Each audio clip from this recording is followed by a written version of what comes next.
Can the teams introduce themselves and tell us the time allocation, please?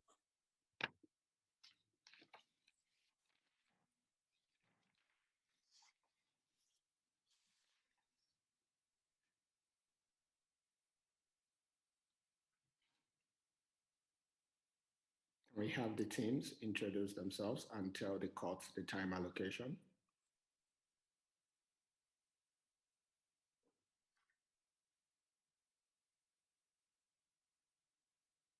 Applicants.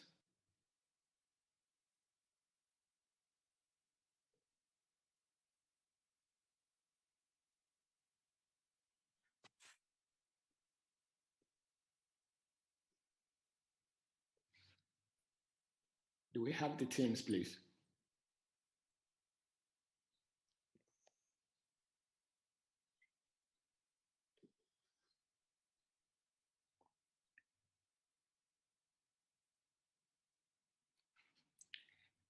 I see team 119. The applicants raise up their hands. Can you please talk?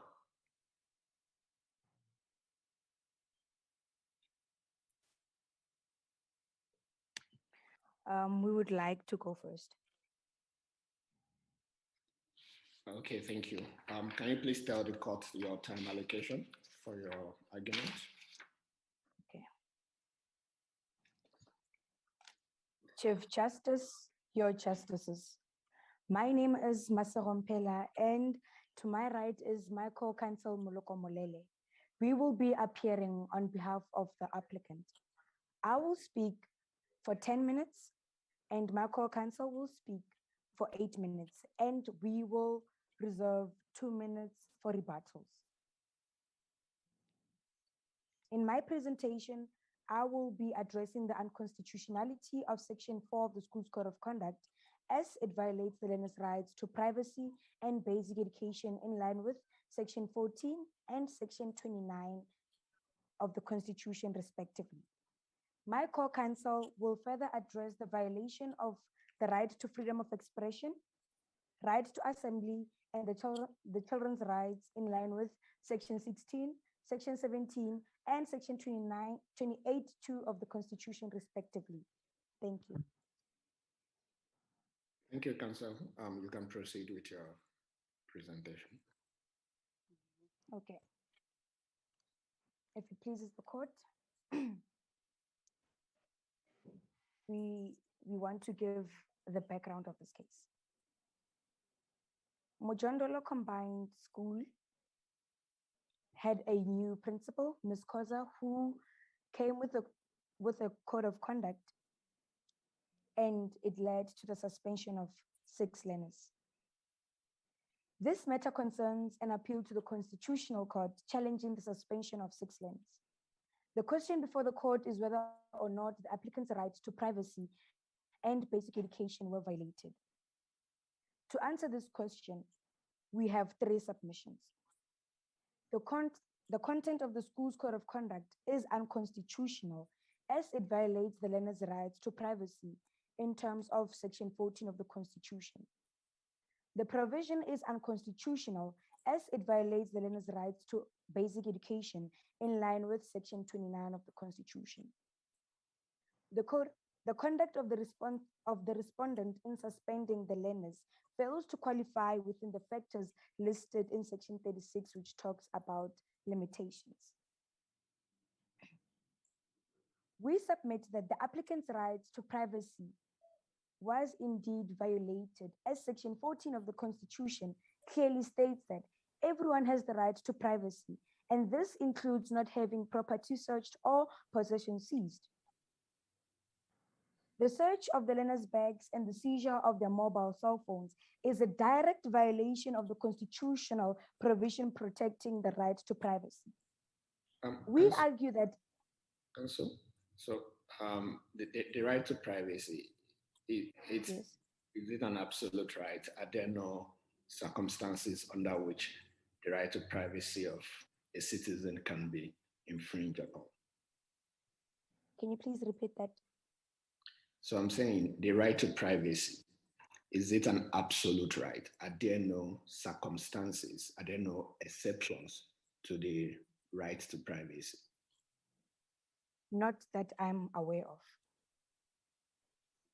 Okay, please proceed. Thank you. We argue that the mere possession of a mobile cell phone without usage can be seen as a distraction to the learning activities in the school. Thus, we submit that Section 4 of the School's Code of Conduct is not reasonable as it criminalizes the mere possession of a cell phone, which doesn't pose as danger to anyone or the environment in the school. We would also like to present that there was no legal justification for the principal to authorize a search of the learners' bags, and thus this should be seen as intrusion. We would also like to submit to the court that the fact that the applicants brought their cell phones to school doesn't necessarily mean their right to basic education should be limited. Cancel.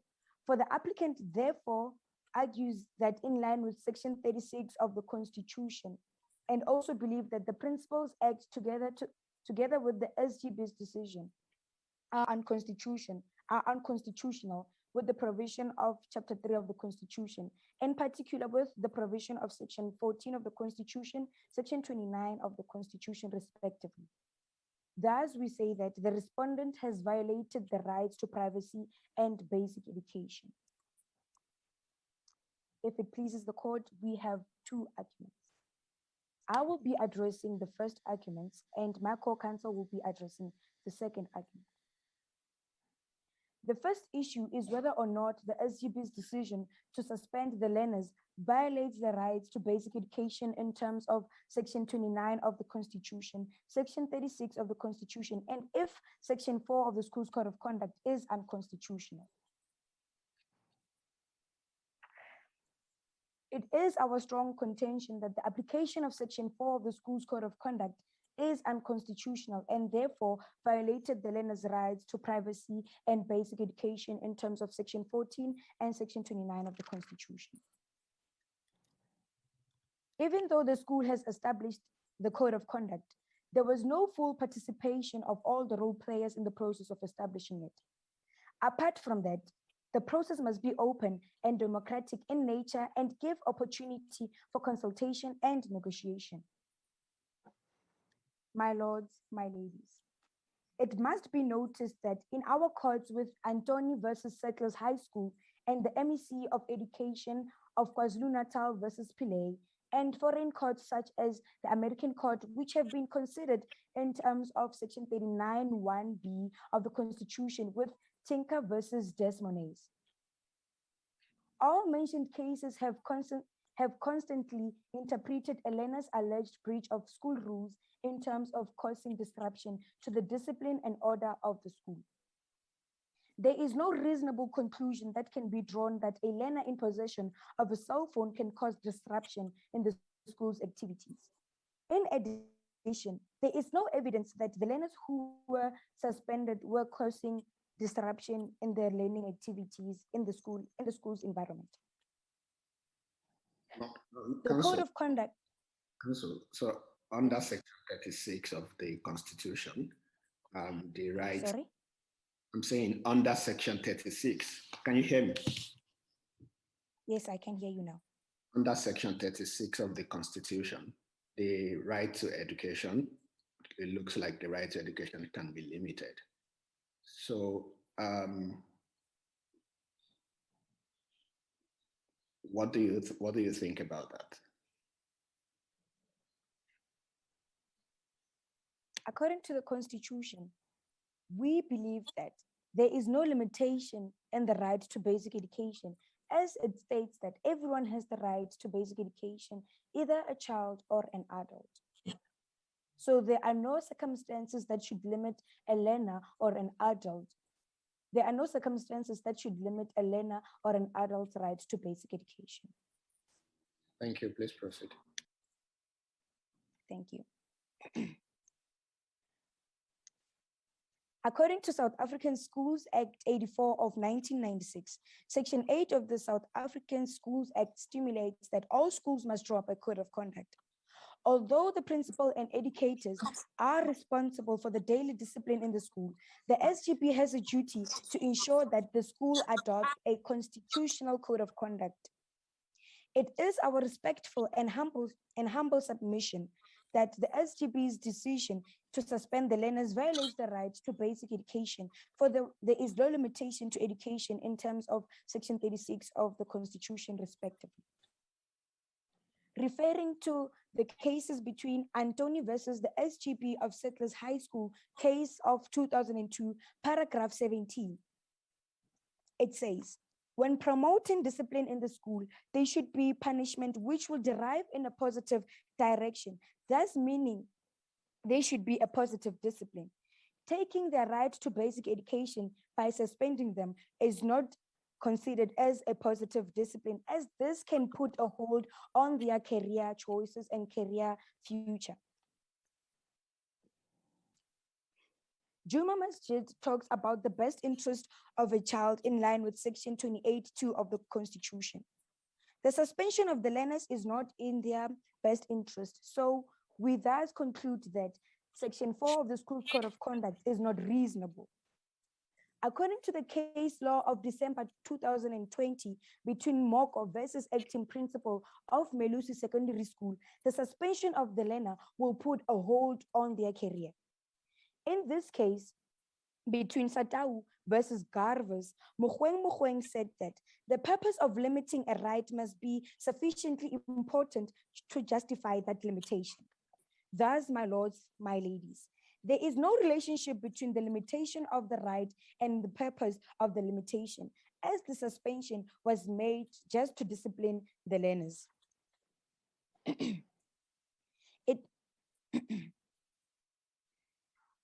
We would also like to submit that it is our respectful and humble submission that the SGB's decision to suspend the learners violates the right to basic education, for there is no limitation in Section 36 of the Constitution.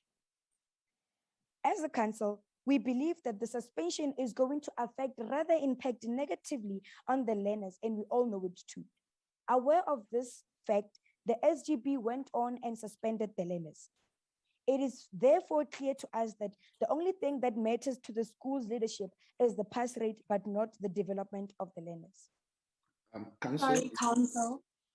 Sorry, you may go. Definitely, Justice. I just want to tell Council that Council has 1 minute to wrap up our argument. You can proceed, please, Justice. Wrap up. Thank you. Justice, you can ask your question, please. Sorry? I'm saying my learned colleague should go ahead and ask a question.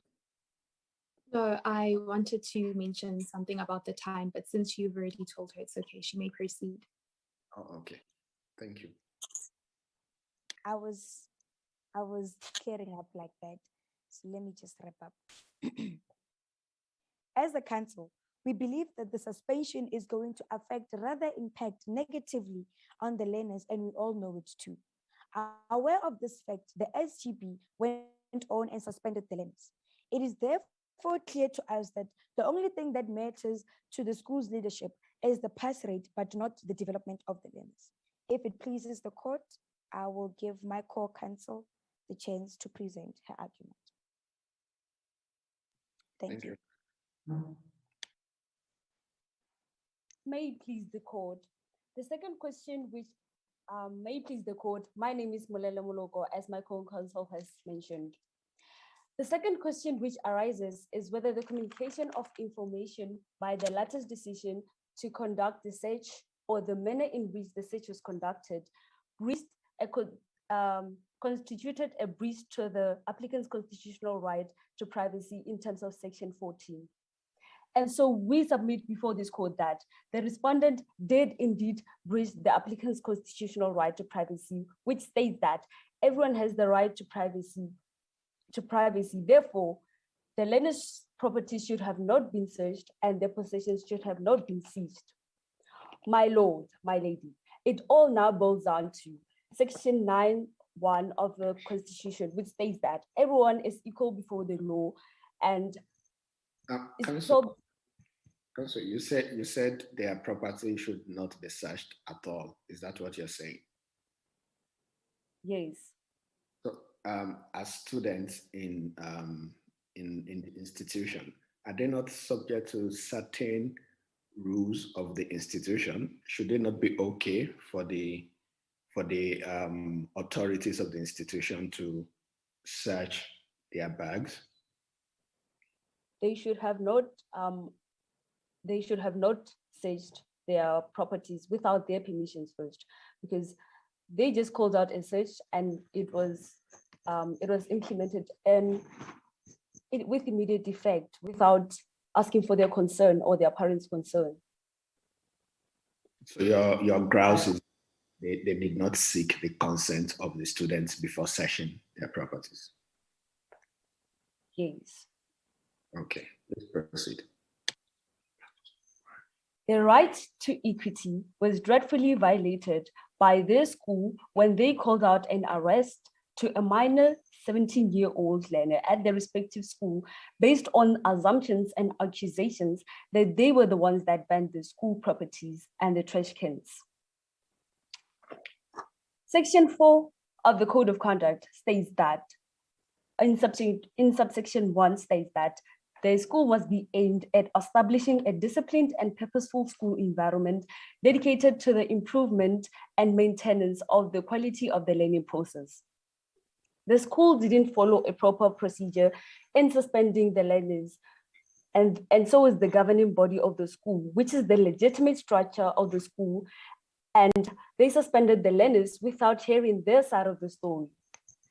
Before being suspended, the learners should have went for a disciplinary hearing firstly, and a notice must have been served to the learners 5 days before the hearing, and they must have been given an opportunity to present their side of the story and also call out witnesses.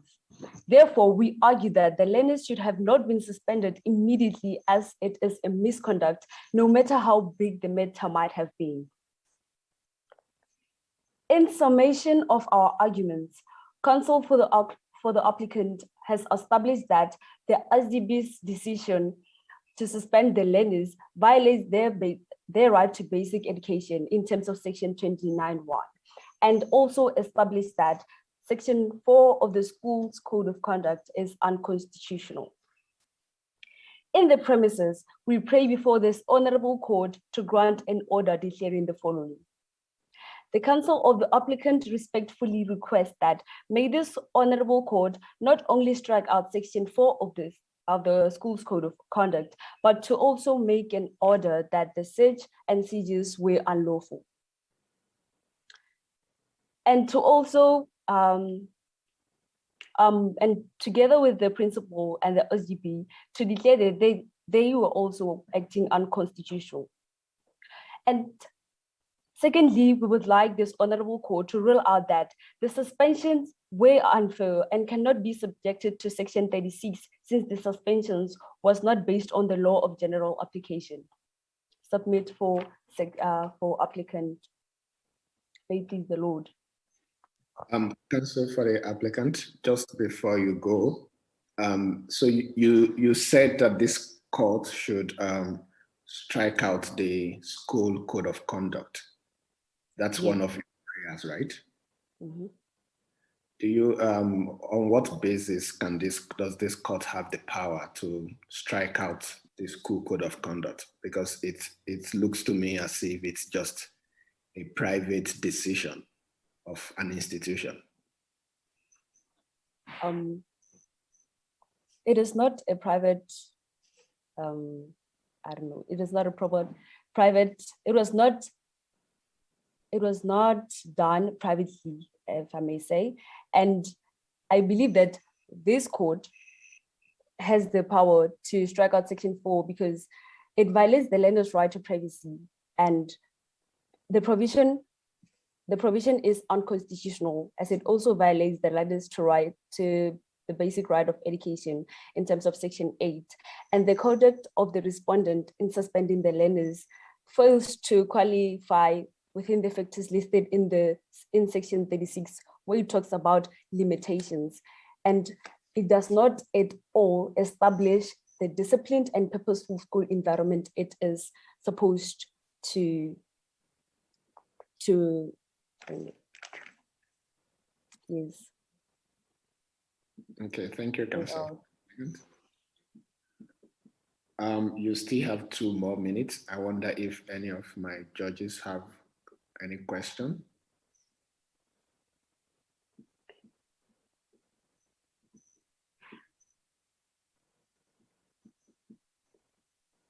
Okay, in the absence of any further question, thank you, Councillor, for the applicant. We shall have Councillor for the respondent appear before the court.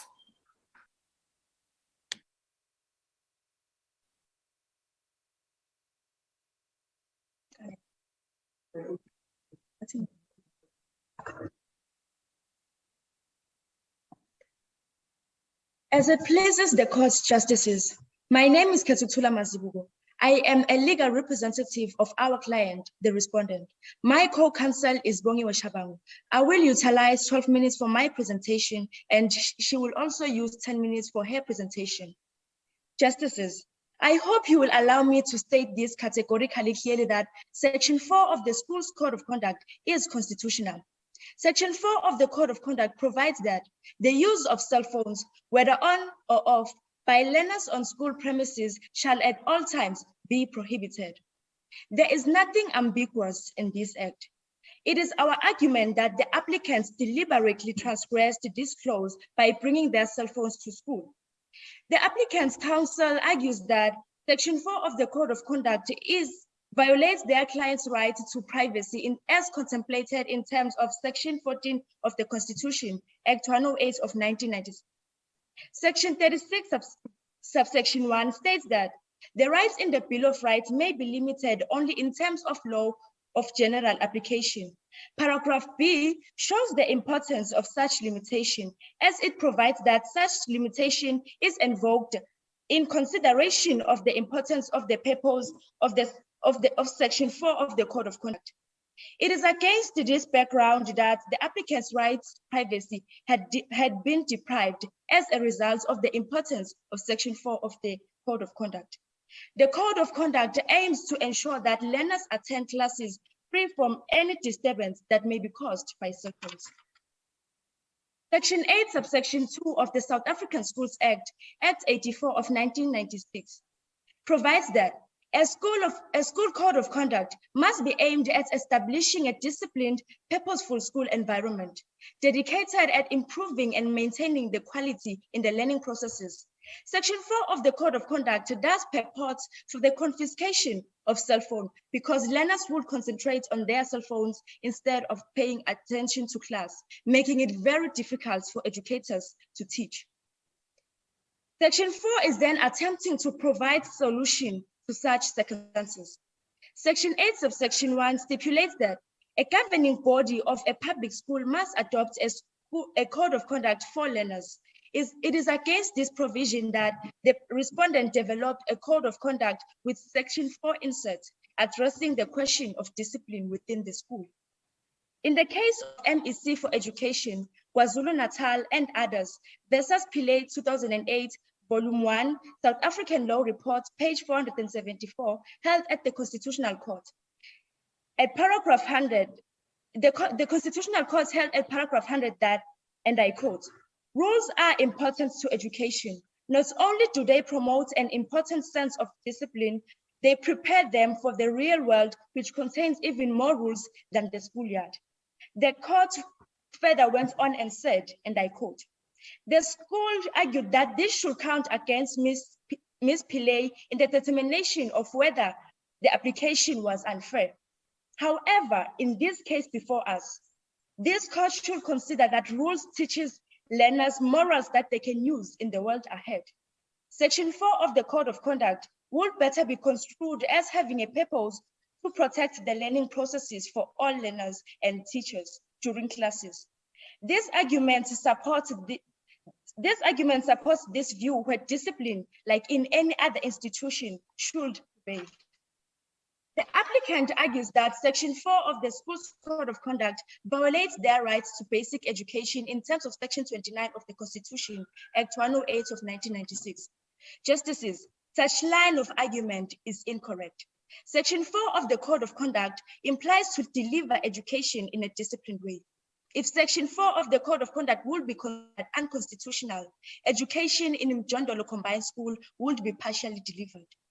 I would like to remind the courts that Mjondolo Combined School has had a problem with delivering education in a completely incorrect way. Thus, it will therefore be incorrect to allow other learners to exercise their rights to education, coupling it with creation of anarchy for others, considering that Section 29 of the Constitution states that everyone has the rights. So the formation of Section 4 was to ensure that Mjondolo Combined School is protected from anything that will cause the school to underperform again. In addition to that, Section 8, Subsection 4 of the Schools Act provides that nothing contained in this act exempts a learner from the obligation to comply with the code of conduct of the school attended by such a learner. It is compulsory that learners exercises their rights with their responsibilities, and this provision is very clear in terms of that. The rights to education should be exercised with a responsibility to abide by the policies of the school. In the case of head of Department of Education, Free State Province versus Welcome High School and other, 2013, South African Constitutional Court, page 25. Judge Kampempe states as follows, and I quote, "Codes of conduct, of course, should deal with discipline in school. That Section 8, Subsection 5 to Subsection 9 of the Schools Act, which prescribes mandatory content for codes of conduct, refer only to disciplinary issues." This extract in the judgment clearly shows that discipline is very important in any institution. Getting rid of Section... I see you have been giving us the substantive laws as it relates to this matter. But I think the applicant raised a very pertinent issue before this court with respect to the procedure that your client adopted in implementing this law, this code of conduct, if you like. So the applicant said there was no fair hearing before the suspension of the students, and there was no disciplinary notice and all of this. How would you like to respond to that? The principal warned the learners a day before that there would be a search of bags of cell phones. Then and clearly stated that after the search, those carrying cell phones will be suspended. May I proceed, Justice? No, so yes, there was the announcement, but then was that when the incident happened, was there any sort of fair hearing? Did they listen to them to say, why did you have the phone and all of that?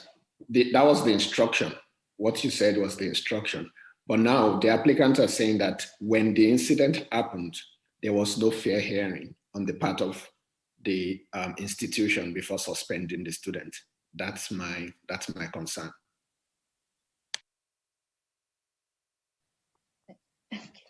There, as Section 4 states that after being found with possessing a cell phone, there will be a disciplinary hearing and learners will be suspended if found in possession with the cell phone. May I proceed? We can proceed. Getting rid of Section 4 of the School's Code of Conduct will be doing nothing other than pronouncing that discipline is less significant at schools. In view of this argument, I put before this court that finding Section 4 of the Code of Conduct unconstitutional will not be the correct interpretation of law. Moreover, anarchy will be the order of the day in South African schools.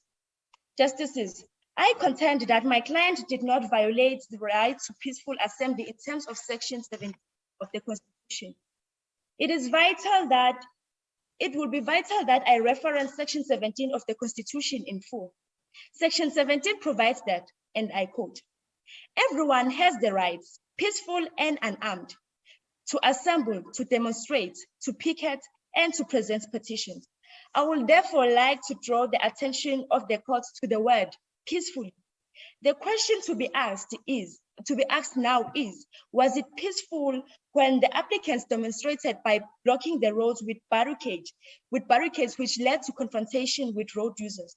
Moreover, Section 3 of the Regulations of the Gatherings Act, Act 205 of 1993 states that a convener of a gathering should provide a notice in writing signed by him of the intended gathering in accordance with the provisions of this section. The applicant never seek any notice to register their dissatisfactory and thus contravene the Section 3 of the Gatherings Act. They also transgress the Gatherings Act in terms of Section 12. Section 12, subsection 1, paragraph A states that any person who convenes a gathering in respect of which no notice or no adequate notice was given in accordance with the provisions of Section 3 shall be guilty of an offense and on conviction liable. The applicants engaged the other learners in contravening the law. Even after the police stopped the protest, the applicants continued to protest and still with no notice provided. In the case of South African Transport and Allied Workers Union and ANADA versus Gavas and others, 2013, Volume 1, South African Law Reports, page 83, held at the Constitutional Court. Paragraph 53, the judge states that, and I quote, "Nothing said thus far detracts from the requirements that the rights in Section 17 must be exercised peacefully. And it is important to emphasize that it is the holders of the rights who must assemble and demonstrate peacefully. It is only when they have no intention of acting peacefully that they lose their constitutional protection." The applicants raised the issue of having spontaneously engaged in the protest. I would like to remind the court that there is no crime without law. Our clients, abiding by the law, had to take measures protecting the school and its learners. Our clients transgressed no law by stopping the allegedly illegal protest. The applicants should not use the law they contravened to defend themselves. And by continuing to protest after being stopped by the law enforcement agency in the form of police, shows that they did not care how they convene as long as it suited their convenience. In the case of Mlungwana and others, versus states. You have 1 more minute to wrap up your argument. In the case of Mlungwana and others, versus states and ANADA, 2019, Volume 1, South African Criminal Reports, page 429, held at the Constitutional Court. Paragraph 16, the judge pointed out that if a gathering continues without no formal notice, then Section 12, subsection 1, paragraph A provides that it is a criminal offense to convene a gathering without providing the required notice as prescribed in the Act. With this being stated, it is proven to the court that the applicants, without any consideration of legality of their actions, in short, the applicants broke the law. This is in respect of them never noticing the inconvenience they were causing other road users, and this includes. So thank you for your time. Your time is up, unfortunately. We will recourse to your memorial and we will listen to your co-counsel now.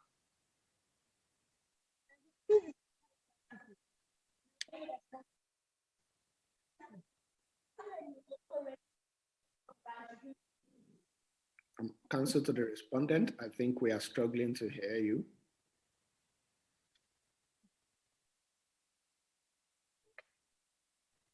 As it pleases the court, justices.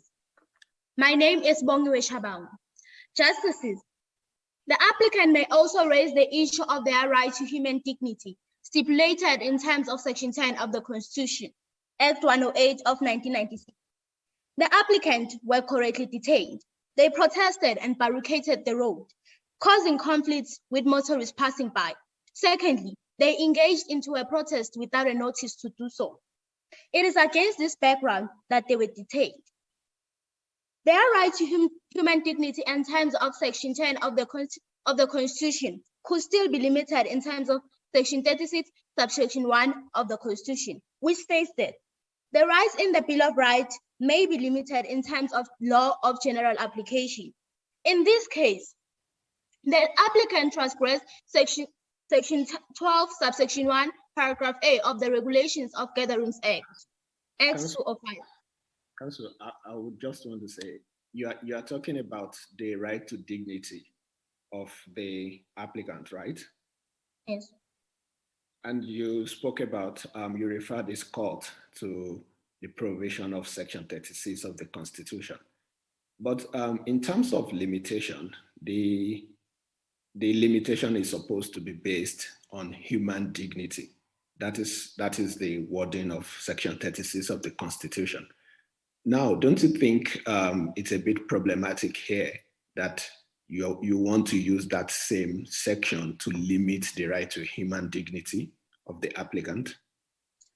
Justice. The same section, which is section 36 on paragraph B, state that one of the factors that leads to a limitation is the importance of the purpose of the limitation.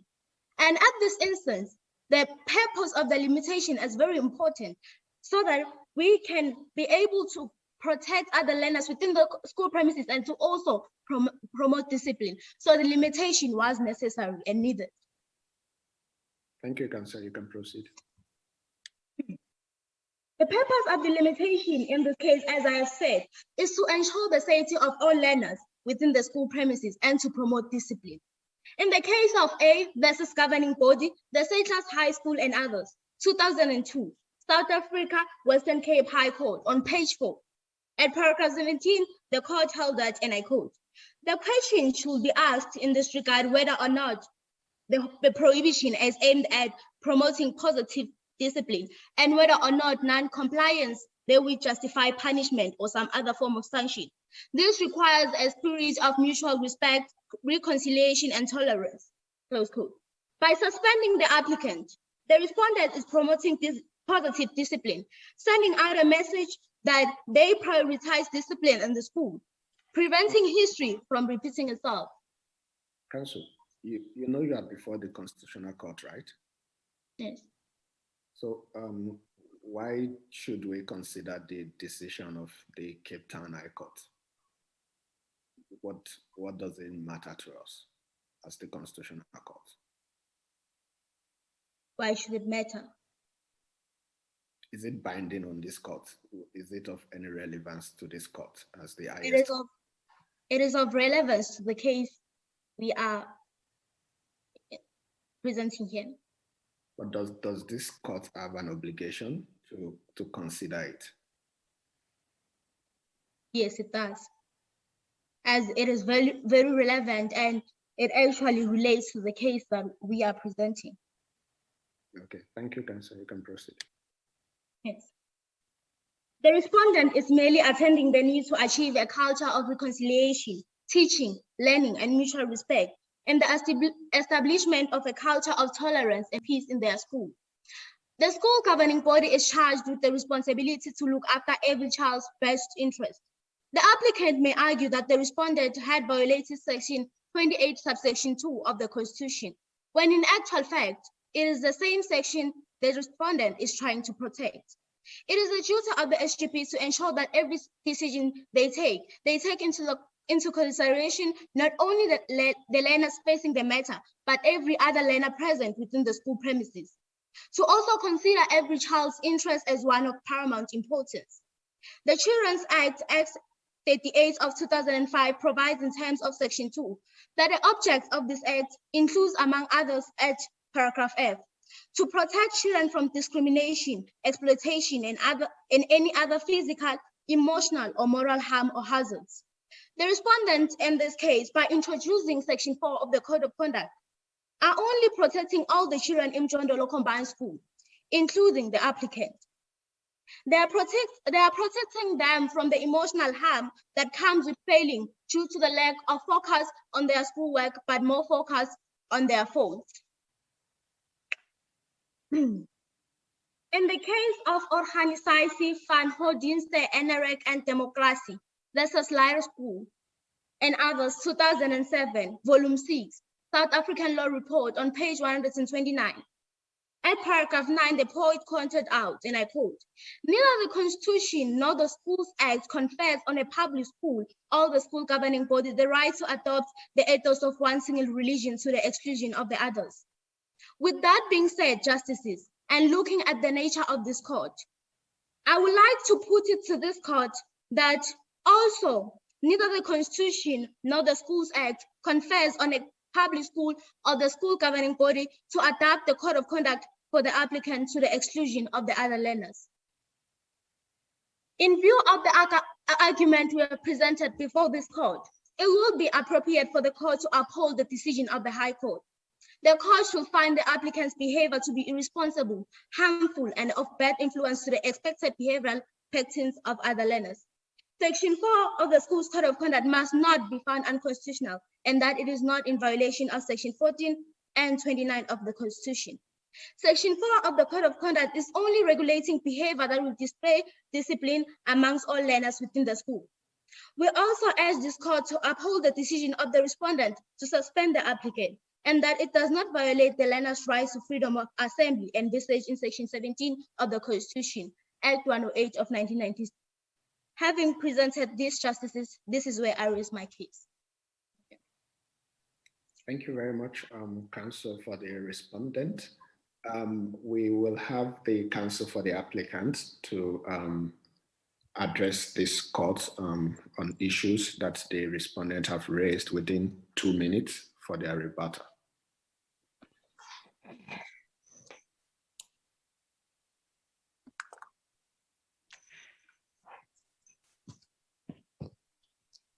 As it pleases the court. The respondent were talking about a case between MEC of Education of KwaZulu-Natal versus Pillay and others. Paragraph 100, talking about rules are important to education.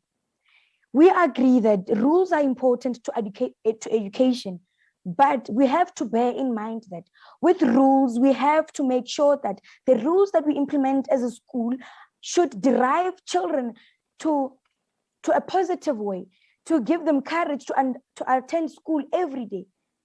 Yes, we have seen the background of Mjondolo High School. We have seen the rebelliousness of the children. So thus we pray that the respondent should have taken a proper way, a positive discipline to discipline the learners, maybe through detention. Detention would have disciplined them in a positive way to make them attend extramural activities. That is a way of disciplining them in a positive way. The respondent also talked about how they have warned my client before the search. We submit that having a warning doesn't necessarily mean that the laws and procedure of disciplinary hearings should be put aside.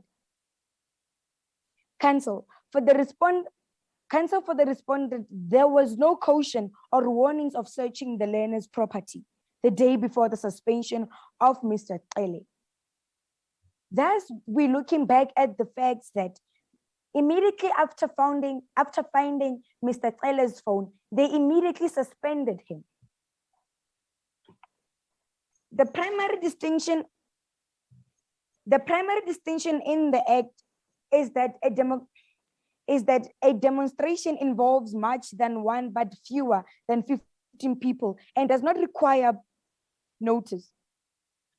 A gathering is an assembly or precaution of more than 15 people in a public space and does not require a notice.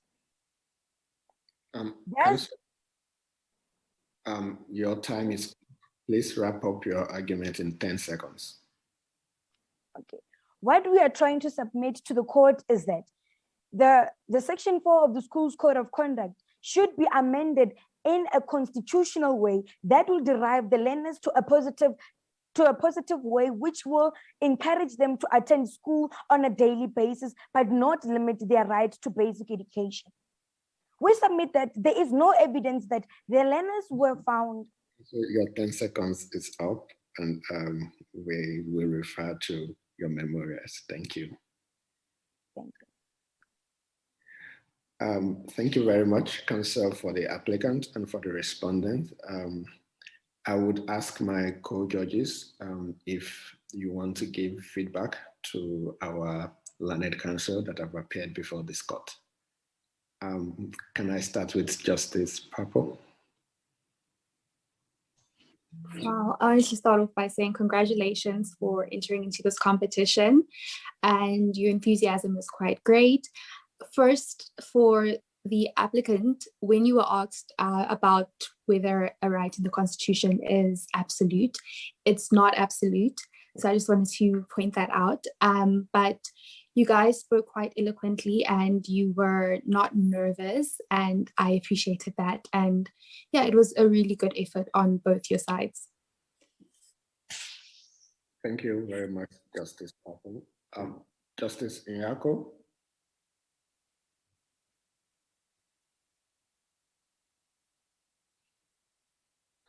Justice Nyako, can you hear us?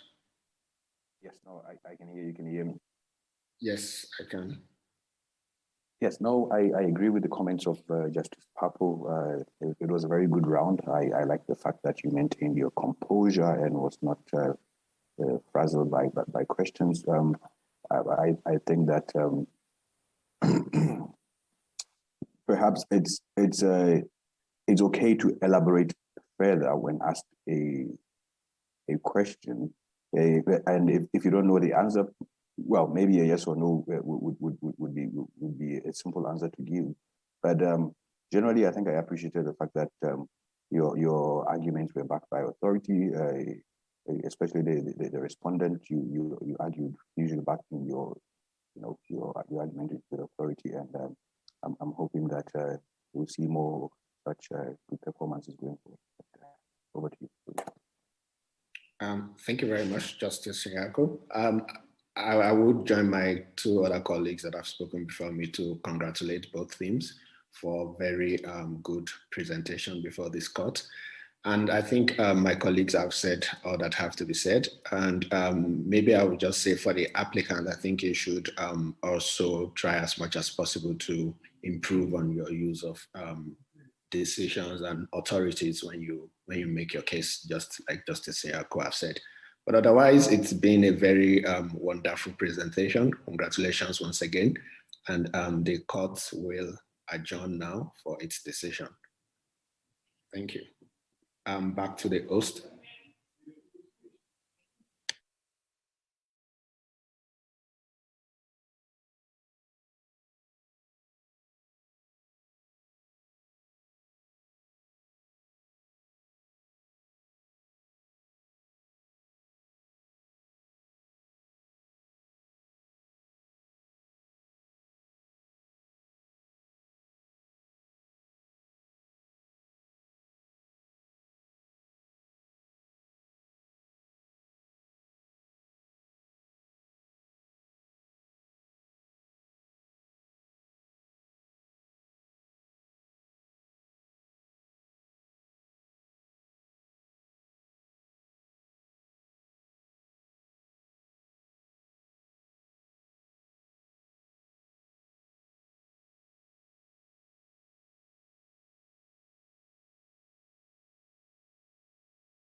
presiding judge. I just wanted to inquire before the session starts, do we have a bailiff who will be keeping time?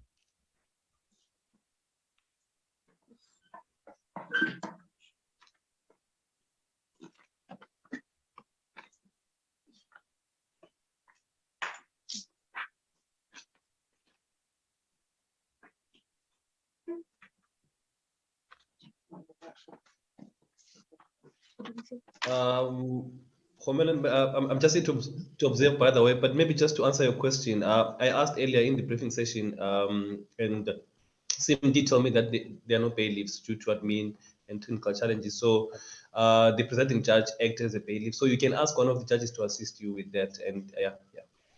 Okay. I will keep the time. May I please ask how many minutes will each team be taking for the oral presentations, beginning with the applicant?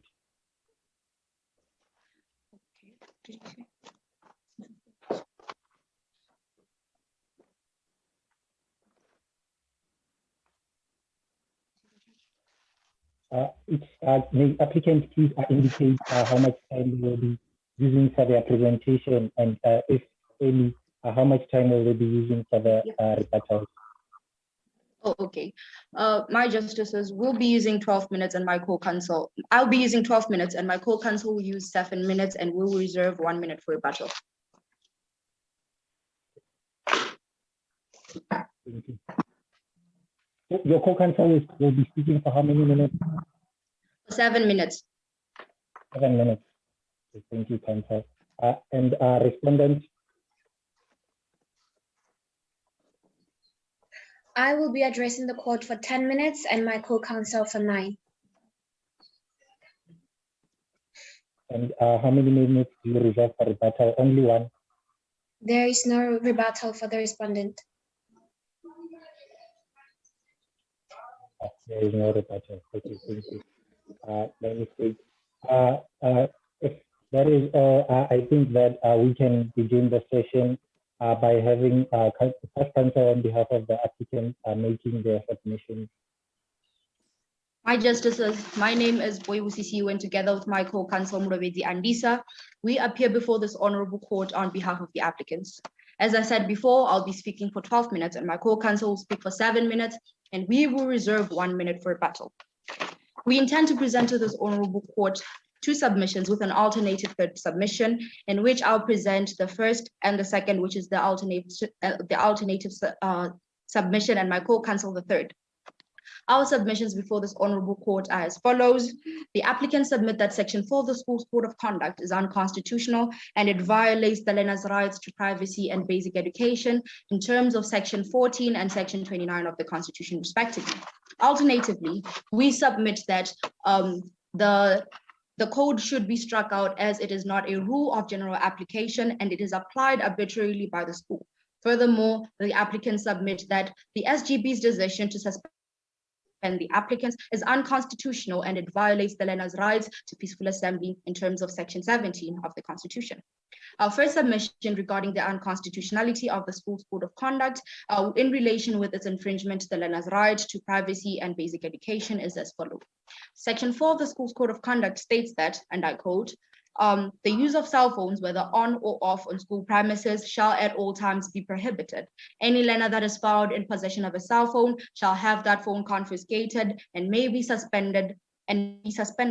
Section 4 of the school's code of conduct essentially grants the school power to search the bags of the learners and at random and without notice to such learners. The effects of this rule is that it infringes on the learner's rights to privacy, a right that is granted by Section 14 of the School's Code of the Bill of Rights in the Constitution.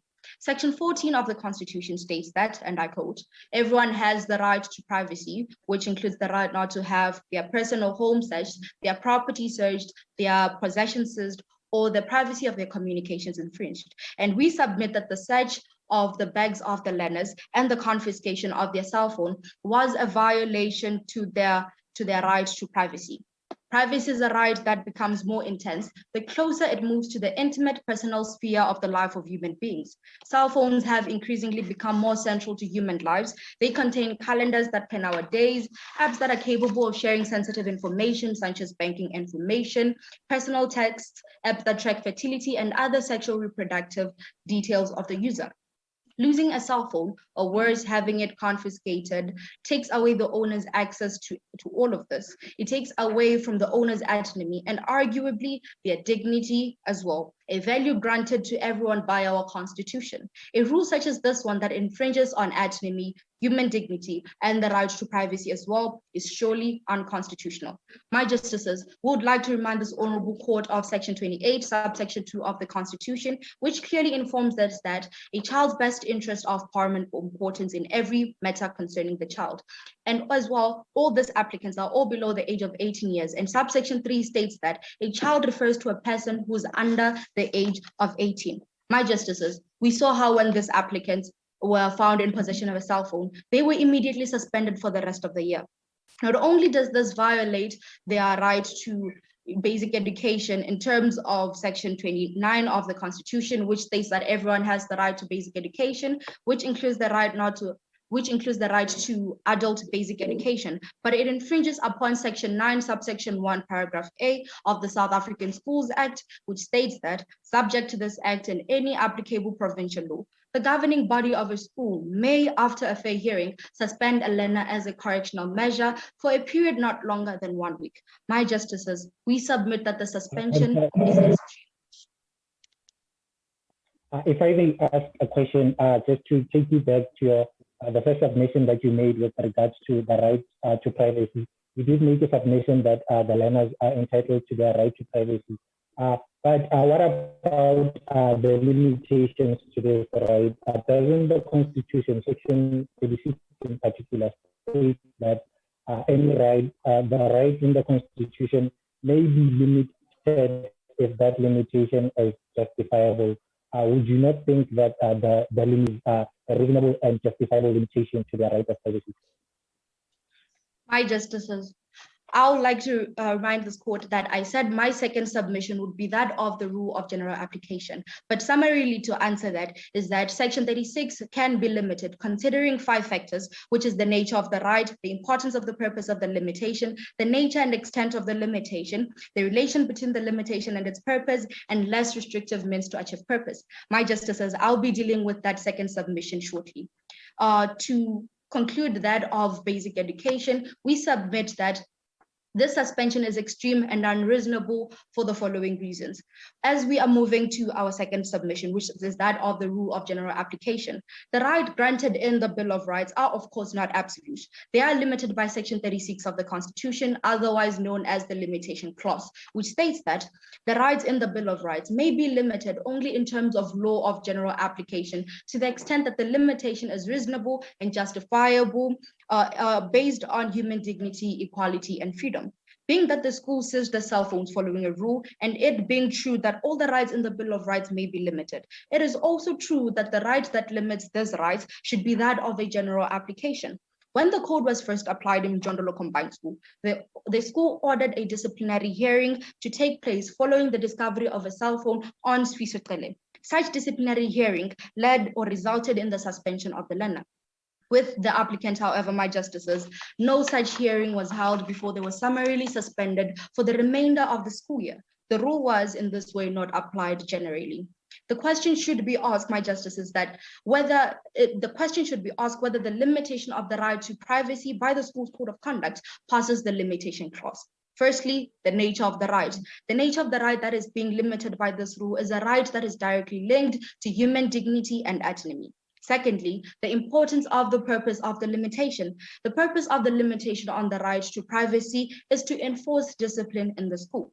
Thirdly, nature and extent of the limitation. The limitation is one that takes away from the autonomy and dignity of the learners as their cell phones that contain sensitive and personal information are taken away. Their ability to communicate, make financial transactions, plan their day-to-day lives, and also do research using internet resources is taken away from them. The limitation therefore cripples their lives in this modern age. Fourthly, the relation between the limitation and its purpose. The aim of the rule is to enforce discipline and to improve results. Although the results have improved, there is no direct correlation between lack of privacy and improved marks. Learners who do bring their cell phones to school could choose to keep their cell phones in their bags and listen in class. However, certain learners could choose to leave their cell phones at home, but still not listen in class. Lastly, are the less restrictive means to achieve purpose? Yes, my justices, the school could instead put in place measures to have compulsory morning and afternoon studies. They could impose fines on students who are found using cell phones in class instead of confiscating their cell phones. My justices, the Western Cape High Court in Anthony versus governing body Settlers High School Court case, they held that the question should be asked in this regard, whether or not the prohibition is aimed at improving or aimed at promoting positive discipline, and whether or not non-compliance therewith justifies punishment or some other form of sanction. This requires a spirit of mutual respect, reconciliation, and tolerance. The mutual respect in turn must be directed at understanding and protecting, rather than rejecting and infringing the inherent dignity of the offender. It is apparent that the confiscation of cell phones in this manner rejects and infringes on the applicant's inherent dignity, and therefore the school's code of conduct fails to meet the requirements in Section 36 of the Constitution, and it is unconstitutional. If there are no further questions, I'll now like to hand over to my co-counsel, who will be dealing with the third submission of the applicant's argument. May I please ask my fellow judges if there are any questions for the previous list? Okay. I just have a question regarding the constitutional sections that you mentioned in the Bill of Rights. Do you think that privacy, the right to privacy, is a non-derogable right? May you please elaborate further upon your question? Do you think there's a section in the Bill of Rights that lists all the rights that are not derogable, that cannot really, what can I say, they can't be really negotiated? Do you think Yes. Privacy forms part of those rights? My justices, the right to privacy doesn't fall under those rights that should not be limited. Instead, it is only the right to human dignity that cannot entirely be limited. So you're relating the right to privacy to the dignity? Yes, my justices. Thank you. Any other questions?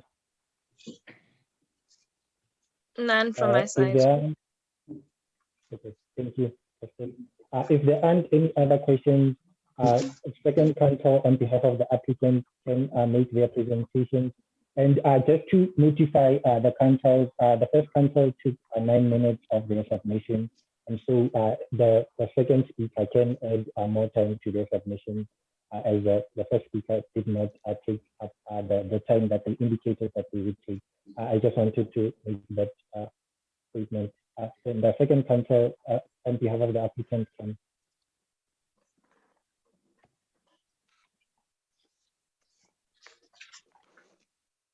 May it please the court, as my co-counsel has stated before, I am going to deal with the third submission, the unconstitutionality of the SGB's decision to suspend the learners. Our final submission is that the SGB's decision to suspend the applicants is unconstitutional as it violated their right in terms of Section 17 of the Constitution. Section 17 of the Constitution states, and I quote, "Everyone has the right peacefully and unarmed to assemble, to demonstrate, and to present petition." My justices, ours is a country riddled with a history of inequality, where only a few were entitled to voice out their concerns and petitions. We are a country where protest actions, as this was the only way that the Black population could be heard. My justices, it was said in the South African Transport and Allied Workers and Another versus Govers and Another in paragraph 61 that the right to freedom of assembly is central to our democratic society. It exists primarily to give a voice to the powerless. This includes groups that do not have economic or economic, or political power and other vulnerable persons. It provides an outlet for them to express their frustrations. This right will, in many cases, be the only mechanism available for them to express their legitimate concerns. The children, your justices, are a minority and therefore should be treated as so. Protest action is a tool for minorities to be heard, for the marginalized and the most vulnerable to petition their pleas. My justices, children are more increasingly becoming vulnerable members of our society. They face not only abuse in households, but increasingly in the public spheres, and more increasingly these days in schools. Therefore, they deserve their rights. Their rights should be protected for such reason. It is important to note that in all matters concerning the protection, well-being, and care of a child, the standard that the best interests of the child are of paramount importance must be applied. This is an important... Yes, my justice. Just to ask regarding the best interests of the child, would you not say that implementing a disciplinary measure such as the confiscation of phones or the consequences of the phones being at school would be something that the school is trying to implement in order to protect the best interests of the child, particularly pertaining to their right to get an education, a basic education? My justice, as my co-counsel stated before, that a learner may choose to bring their phone to school and keep it in their bag, but another learner may choose to keep their phone at home, but yet not concentrate. Therefore, the possession of a phone really does not affect the way in which a learner chooses to concentrate at schools. Thank you. This is an important standard set by the legislation at Section 9 of the Children's Act. Schools' codes of conduct and decisions should adhere to the best interests of the learners who are children and are, I would like to remind the court, are very vulnerable members of our society. Therefore, their rights need to be protected. The children, your justices. I don't know if you have addressed this, but with regards to the right to peaceful protest, according to paragraph 13 of the fact complex, it does say that the children, during their protest against the policies instituted by the school, decided to hold a protest, and this protest turned violent, and even a fire brigade had to be called. So would you not think that they would not be then entitled to claim that they were having a peaceful protest? My justices, if an individual in a group of protest decides to act in a violent manner, this does not affect the other participants of the protest. Rather, the person who acts violently, their right is limited. Is there any authority that states that an individual may not, or rather a group of people protesting may not be held liable for the actions of an individual? Well, counsel submits negligence on that section. Thank you, Counsel. You may proceed. Children are a group that is most vulnerable in our society. Protest action instituted by a member of a vulnerable group should receive more protection. Punishment for such action by a body that purports to protect children, such as a school governing body and a school, is shameful and also unconstitutional. Protest action that is done on legitimate grounds, such as the violations of certain rights and protocols, are protected by the Constitution. Any act that punishes children for exercising their right to protest acts unconstitutionally. We would like to end our argument against the respondent by referring the court to Section 7 of the Constitution, which states, and I quote, "The Bill of Rights is the cornerstone of our democracy in South Africa.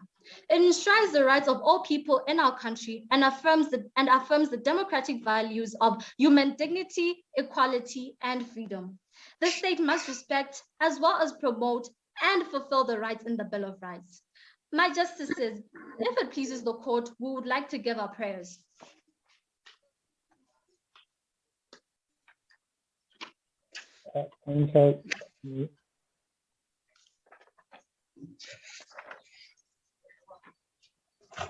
You may proceed, Council. In light of the above, applicant prays that the above honorable court find in favor of the applicant and grant an order confirming that Section 4 of the Code of Conduct is unconstitutional and violates the learner's right in terms of Section 14 of the Constitution and 29, namely the right to privacy and the right to education. Alternatively, the code should be struck out as it is not in the rule of the general application and is applied arbitrarily by the school. Grant an order confirming that the school governing body's decision to suspend the learners is unconstitutional and therefore should be reversed. If there are no further questions, Council would like to end its argument.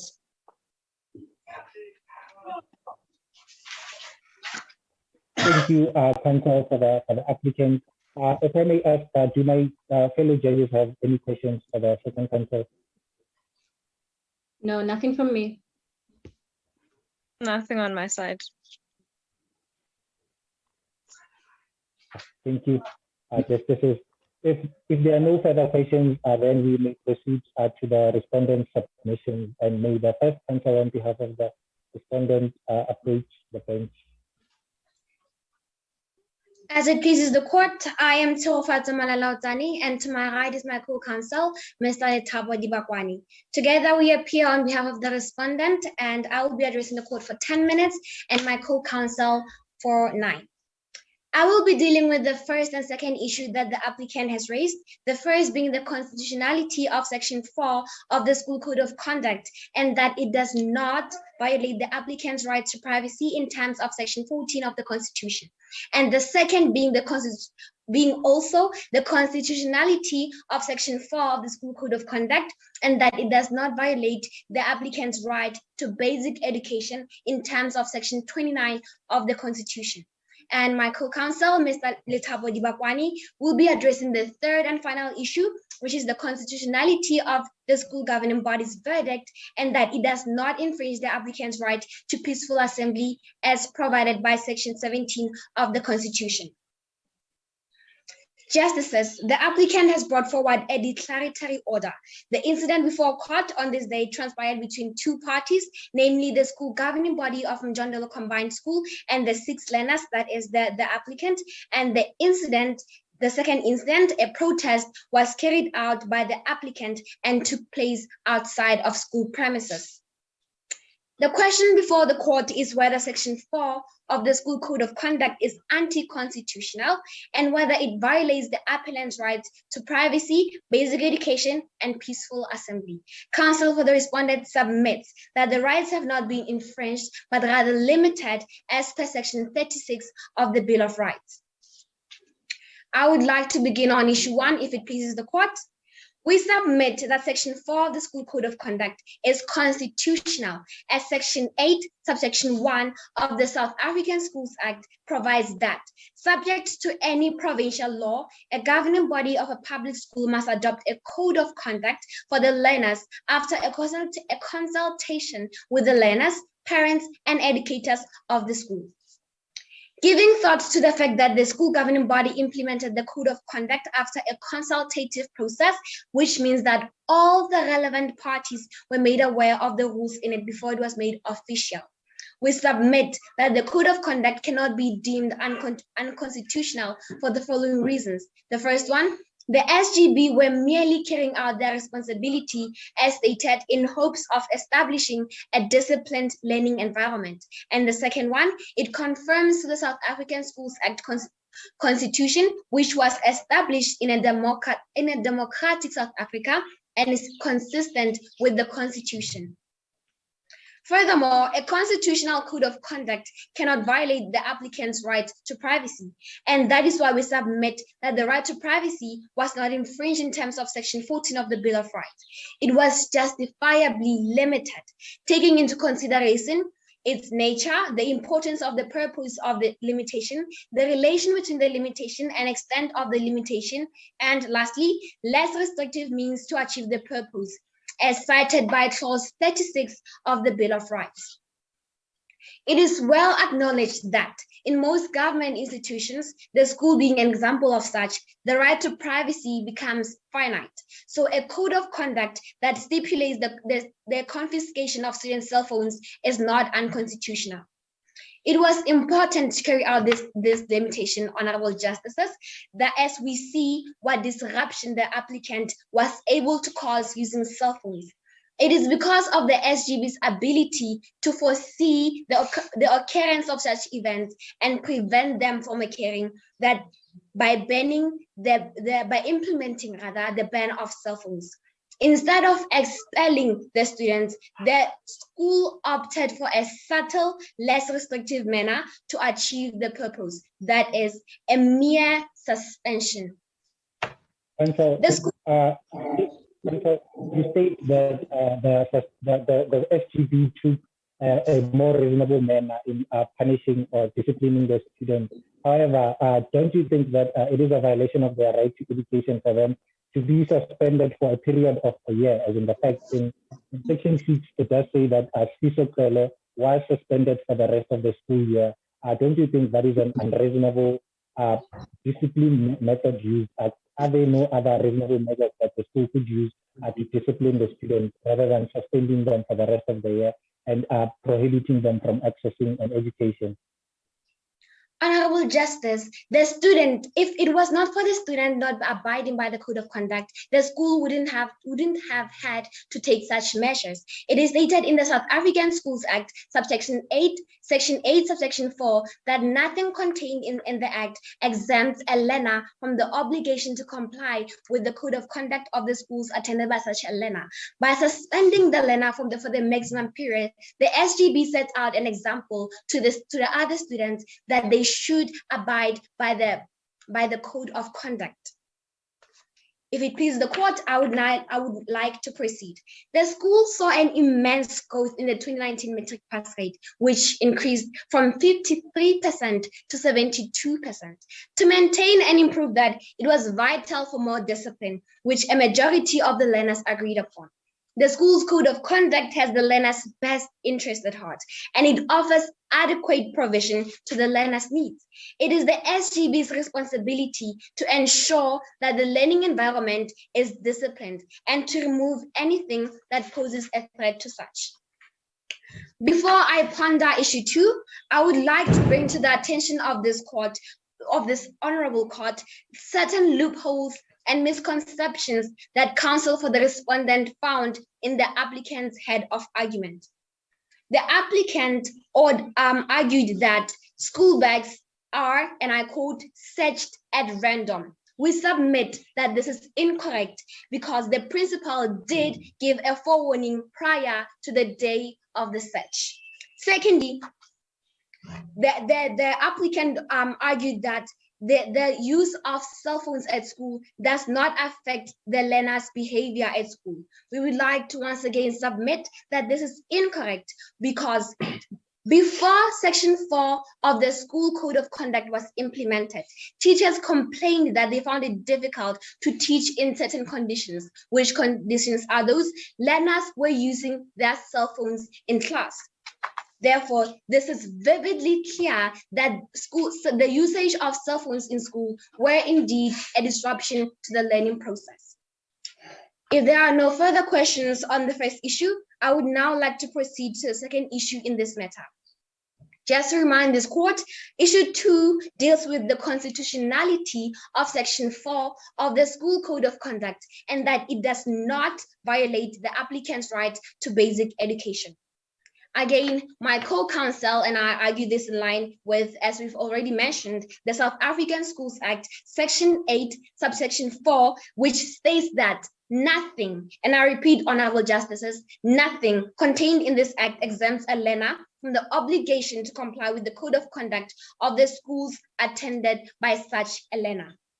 The learner's rights to basic education were not violated, but rather infringed, but rather limited, as their behavioral misconduct and failure to abide by the code of conduct was creating a negative learning environment. If anyone's right was violated in this instance, it was the right to education of the students who abided by the code of conduct. The students who could not gain access. Sorry, you noted that the use of the cell phones or having not abided by the rules of the cell phone ban disturbed the other learners in their education. However, there was, if I remember correctly from the facts, a cell phone that fell from a student's pocket that was just simply fell out. And wouldn't you say that something, and his punishment was also a suspension, wouldn't you say that that is an arbitrary or too harsh or unreasonable reaction or response to something as innocent? I don't think that it would be a reasonable response to something like that instance. Your Justice, I would like to refer to once again to the South African Schools Act, Section 4, which states that nothing contained in this act exempts a learner from the obligation to comply with the code of conduct of the schools attended by such a learner.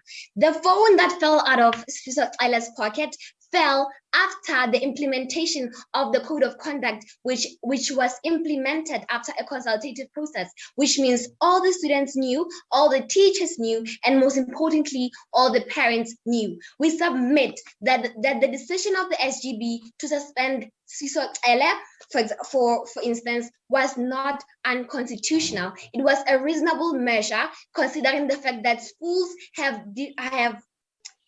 in schools codes of conduct, they list in schools code of conduct, they list failure to abide by the code of conduct as either minor or major. So it might be possible in this instance that the usage of cell phones in school was regarded as a major non-compliance, therewith suitable for a suspension. Thank you. The learners. Have run out. If you may hand over to your co-counsel. If it pleases this court, I would now like to hand over to my co-counsel, Mr. Thabo Dibakwani. Thank you.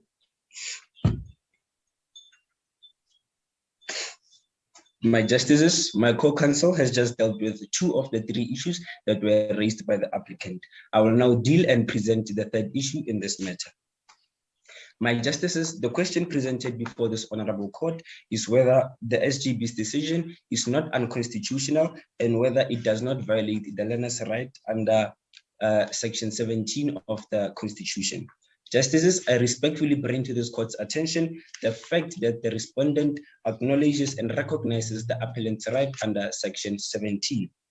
Bringing yet again to this honorable court's attention is the fact that the right under Section 17 is not absolute, which means that the right is subject to limitations and qualifications. Section 17 from where, Councillor? From the South African Constitution. Thank you. It is of paramount importance to characterize the SGB's decision as a lawful limitation instead of a violation of the appellant's right under that section, because the right had to be limited due to the potential adverse impact that the abuse of the right had on society at large and even on the rights of other pupils in this matter. The right was lawfully limited under the following reasons. Firstly, my justices, Section 3, Subsection 1 of the Gatherings Act number 205 of 1993 establishes that a convener of a gathering shall give notice in writing signed by him of the intended gathering with the provisions of the section of which the applicant failed to lawfully deliver. This highlights the unlawfulness of the appellant's right to exercise their right to peaceful assembly. Secondly, Section 12(1)(a) states that any person who convenes a gathering in respect of no notice or adequate notice was given in accordance with the provisions of the section shall be guilty of an offense and in conviction liable. Thirdly, justices, in this case of a contravention referred to in paragraph A to paragraph J, it refers to a fine or an imprisonment. it is very much unjustifiable for the applicant to state that the group or the assembly formed spontaneously because the head of the school had given a warning after Sfisotlele's incident. This shows that the 6 learners had intentions of defying the ban of cell phones and had everything planned from that moment. It is by that reason that we submit that the applicant cannot, to their defense, say that the assembly was spontaneous. The SGB's decision posed a justifiable limitation in order to prevent conflicts with general interests and to necessarily balance and harmonize the right with other public objectives. As the assembly of such learners had become violent, as it had also led to a confrontation with public road users, as they had large bins dragged into the road to block traffic. This is hereby seen as a serious misconduct. I would like to call to this honorable court's attention the definition of the word misconduct. Misconduct defines unacceptable and inappropriate behavior. Under section 31, subsection 1B, the right had to be limited due to the potential adverse impact that the abuse of the right had on society at large and on the rights of other pupils, because the assembly started to grow in number, blocking formal school meetings from being attained and blocking the entrance of the school, making it very hard and impossible for less interested pupils to exercise their right under section 29 of the Bill of Rights. Less interested learners were coerced to either join or return back home, and this is hereby seen as a clear violation of other pupils' right to basic education in terms of section 29, subsection 1A of the South African Constitution. This is evident enough to show that the limitation is justifiable under such law of general application. In confluence with section 36, subsection 1E, a less restrictive way to achieve the purpose of the limitation was used, because the SGB didn't rather fine or send the 6 learners to imprisonment, but opted for a much more punishment that would settle and harmonize the extent of the offense committed by the applicant. The other Justice? Is this you saying that a suspension for a year is a lighter or better sort of punishment in light and with regards to the right to the basic education? Yes, Do ma'am. you not think perhaps a shorter suspension period would be justified, or even discussions with the students even after the implementation of the code of conduct would have been warranted in order to figure out a better punishment? My Justice, I submit, or in fact, we submit that the punishment is justifiable because from the facts, it shows that the applicant was liable for 2 offenses, which was the one for tampering and not obeying with the school code of conduct, and again, excessively and abusively exercising their right to peaceful assembly. And counsel for the respondent actually sees this as a serious misconduct. Thank you. The SGB had the relevant powers to suspend the learners, and with taking into consideration the best interest of the children, the SGB went ahead to do so and settled for the suspension instead of expelling the learners or sending them for imprisonment. This is evident enough to show that the SGB's decision is not unconstitutional, as it does not violate the applicant's right to peaceful assembly, but rather lawfully limits the right. In conclusion to the argument, counsel for the respondent submits that the court should notice the lawfulness of the limitation. The court should notice the unlawful and abusive exercise of the right under section 17, and to declare the SGB's decision constitutional as it didn't violate the learner's right to peaceful assembly, and to declare Section 4 of the School Code of Conduct constitutional as it does not violate the applicant's right to privacy and basic education in terms of Sections 29 and 14 of the Constitution, and to lastly rule in favor of the respondent. Lawfully submitted. If there are no further questions, I would like to take my leave. Thank you, Council. Are there any questions from my fellow justices? None from me. None from me. Thank you. If that concludes the submissions for the two teams, if the applicant may approach the bench for their rebuttal. You said 1 minute, right, applicant? Applicants, please unmute your mic. We can't hear you.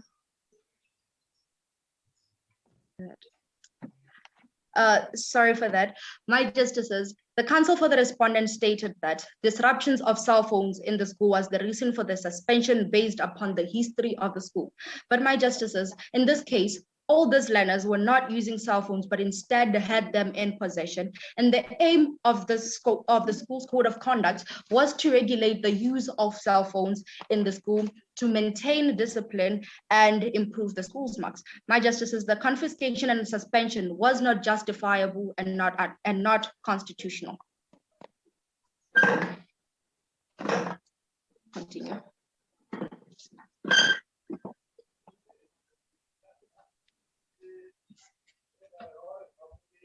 My justices, the respondent did mention that the decision to suspend the learners in terms of Section 17 was constitutional, but the applicant would like to remind the court that in paragraph 5 of the Mlungwane case, counsel on behalf of the applicant claimed that applicants have been punished for exercising their constitutional right. The protest was arranged to advance other fundamental constitutional rights on behalf of the poor and marginalized members of society. My justices, the children are marginalized. Applicant, your time is up. You reserved a minute for rebuttal and your time elapsed. I think that concludes the session for now. If the justices have any feedback to the participants in this round. Next time we leave in 2 minutes. Any feedback from the justices, or should I go first? My feedback for the applicants is that your speech or the way that you guys talk is very confident, and I really enjoyed listening to you guys. Oralist 1, you were very on point with your general application, knowledge of general application. You maintained very good eye contact, and I liked that. But I felt that you were speaking just a tad bit too quick.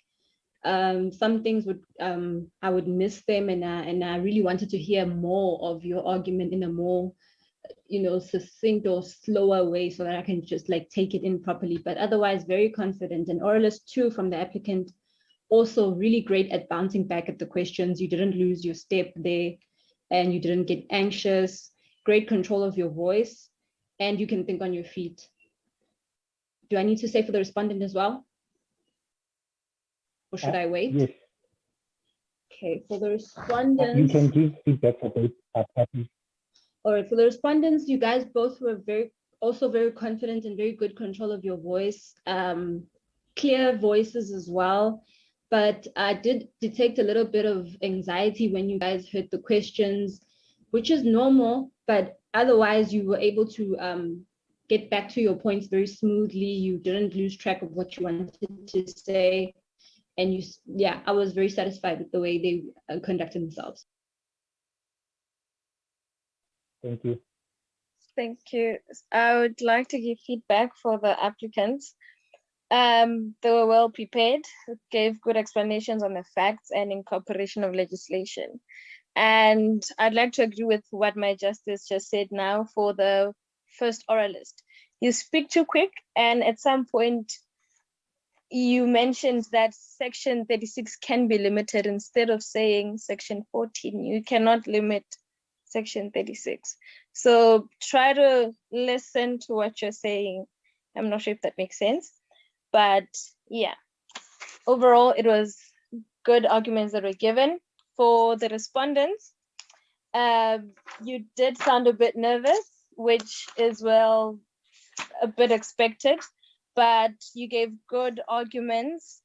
And for the second oralist, try to incorporate your legislation properly. Say section 17 from which act, so we can follow your argument properly. But yeah, thank you. Thank you, Justices. As I see that we already way above our time, I'll just offer my brief feedback. I think I agree with both justices with regards to what they say. I think this was a good round. With regards to the applicant, the first speaker, you were good, you were confident, you maintained eye contact. But as the other justices have stated, you need to take into account your pace and make sure that you speak in a way that we can follow your arguments. And for the second speaker, good. I think that you could also you have a good pace and you speak well. You maintain eye contact, and I don't have anything more to state. And for the respondents, I think that also a good pace, good round. I think that you should also take into notice what you're stating in terms of if you're saying section 17 or section 18, please mention where you get it from. But overall, this was a great round. I enjoyed myself, and I think if that is, I think that is all from us. I think that you may leave the courtroom, and the judges will deliberate the scores. Thank you. Sorry, my justice. Just to, I don't know if both teams could just write out their surnames in the chat box for both oralists. Each oralist give out their surnames for us and their initials as well, just so we know. Oh, yeah. I apologize. I think I should have asked that at the beginning of the session. But yeah, if you may, it's fine. Yeah, if you may, if you may type your surnames in the chat box so that we're able to spell you.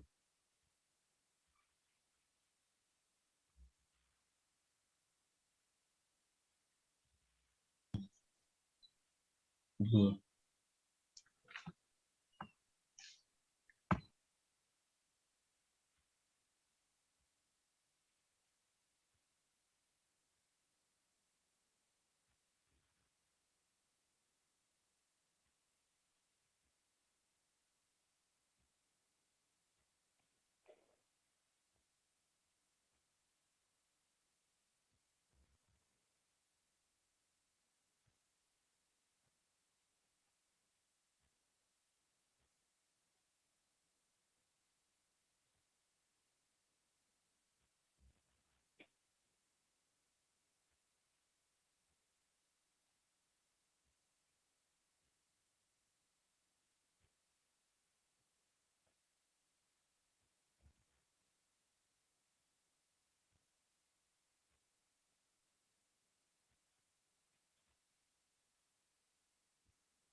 Okay, I need.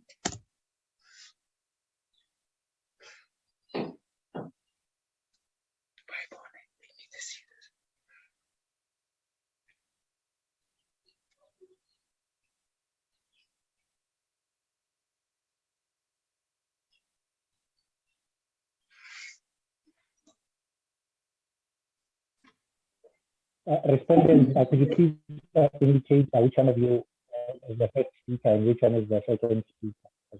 You just put your name.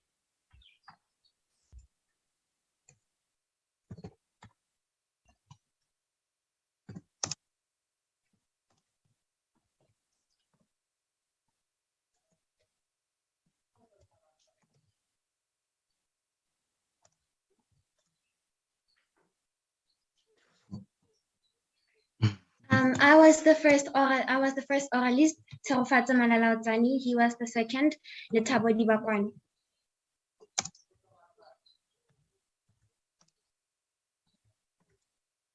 Thank you. And the applicant team, can you please provide us with your surname?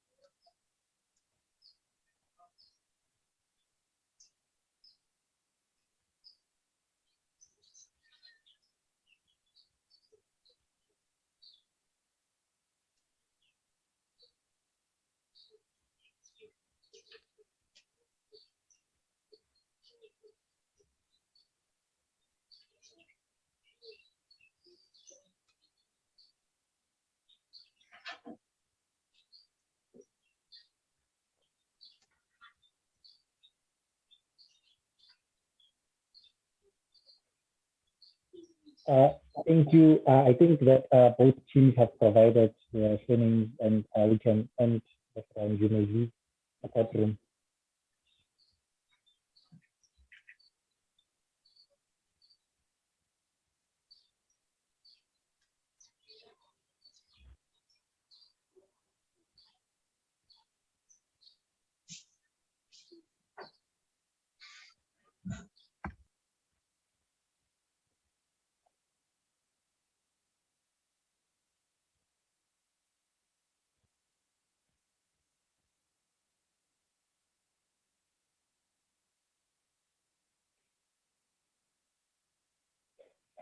I'm not sure if I was audible before, but I stated that since both teams have provided us with their names, they may now leave the courtroom.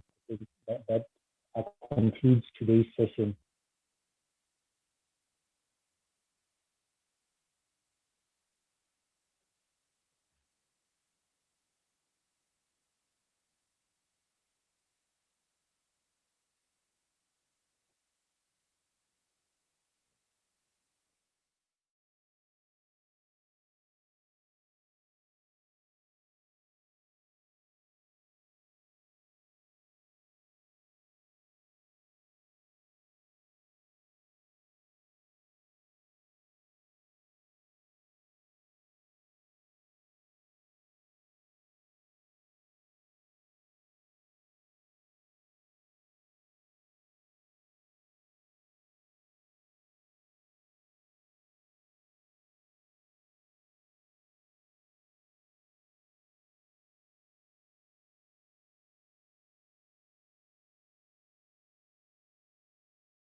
Proceed with the court.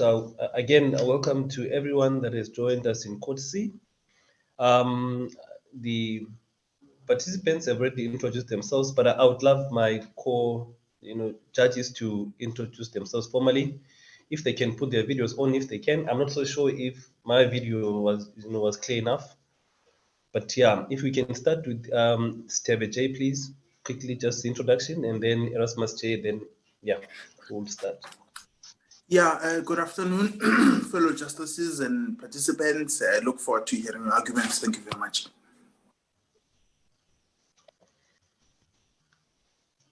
Thank you. Erasmus J. Good afternoon, everyone. Welcome. I'm looking forward to today's arguments, and don't be too nervous, and best of luck. Thanks. Thank you so much. As I said earlier, my name is Ndlovu J, and I'm going to be the presiding judge in this court. And without further ado, I wish all the teams the best.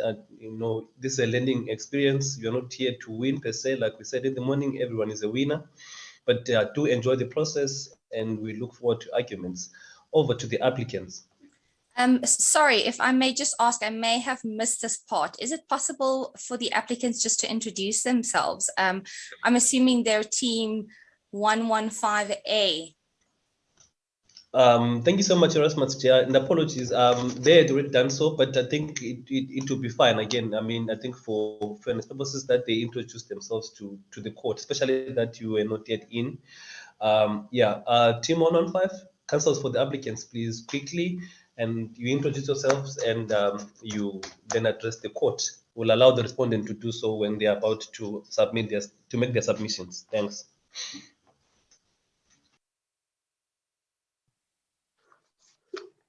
As the court pleases, I am Pilinene, and I'm here with my co-counsel Ntutu Gondlela. We are team 115A. Applicant, sorry. Is it possible for you, please, I just want to make sure that I'm recording your names correctly on the score sheet. Is it possible just to spell that for me? It's for Pilinene. Maybe what we can do is, sorry, counsels for the applicant and Erasmus, what we can do is we can ask them to type their names on the chat room, on the chat box. That would be much easier than for the record. That's a good idea. Let's do so after the deliberations. For now, maybe we can just use them as order list 1 and 2 for applicants, order list 1 and 2 for the respondent. Then after, we can, so that at least we manage time well. I'm not so sure if you're fine with that. That would be a good idea. Thank you for the suggestion. Yeah, and Steve J, please do keep track of our time. Over to you, applicants. The floor is yours. Please address the court. Okay, thank you. As the court pleases, I am Pilinene, and I'm here with my co-counsel, Tutu Gondlela. We are team 115, and we are representing the applicant. In this case, there are 6 learners who were suspended because of bringing cell phones to school. They then decided to challenge the school governing body's decision in high court, arguing that their suspensions were unconstitutional as they were merely exercising their rights of peaceful assembly. Unfortunately, the court— Sorry, counsel, just to interject very quickly, please. How are you going to use the time, and how is the time split among yourselves? You didn't tell us in that aspect, please. Will you address the court as to how you divided your time? Oh, we have 20 minutes in which we'll both speak for 9 minutes each and 2 minutes for the rebuttal. Thank you so much, counsel. Proceed, please. Thank you. Unfortunately, the court ruled in favor of the respondent. After their leave to appeal was refused in the Supreme Court of Appeal, they then decided to challenge the school governing body's decision in this court. After their decision was refused in the Supreme Court of Appeal, they then decided to appeal the decision of the High Court in this court. The question before the court is whether Section 4 of the School Code of Conduct is unconstitutional and violate the learner's right to privacy and basic education in terms of Section 14 and 29 of the Constitution of the Republic of South Africa, 1996. The counsel for the applicant therefore agrees that Section 4 of the School Code of Conduct is unconstitutional and violates the learner's right to privacy and basic education. The learners were suspended for a period longer than 1 week, and there was no fair hearing before their suspensions. Section 29 of the Constitution of the Republic of South Africa, subsection 2, states that everyone has the right to receive education in the official language or languages of their own choice at a public educational institution where the education is reasonably practicable. So when the respondent suspended the learners from school, they were infringing their right to basic education. Section 4 of the School Code of Conduct is also inconsistent with Section 2 of the Constitution of the Republic of South Africa, which stipulates that the Constitution is the supreme law of the Republic, and any law that is inconsistent with it is invalid, and the obligations imposed by it must be fulfilled. It was also decided on discord in the matter between Head of Department, Department of Education, Free State Province versus Belcom High and another, in a similar case where pregnant learners were suspended, that the decision to suspend those learners was unconstitutional. Also, in the matter between Anthony V. Settlers High School and the school governing body, it further supports the unconstitutionality of the decision. Also, in the matter between MEC of Education, KwaZulu-Natal and others versus Pillay, whereby the respondent was found in breach of the School Code of Conduct by wearing a nose guard.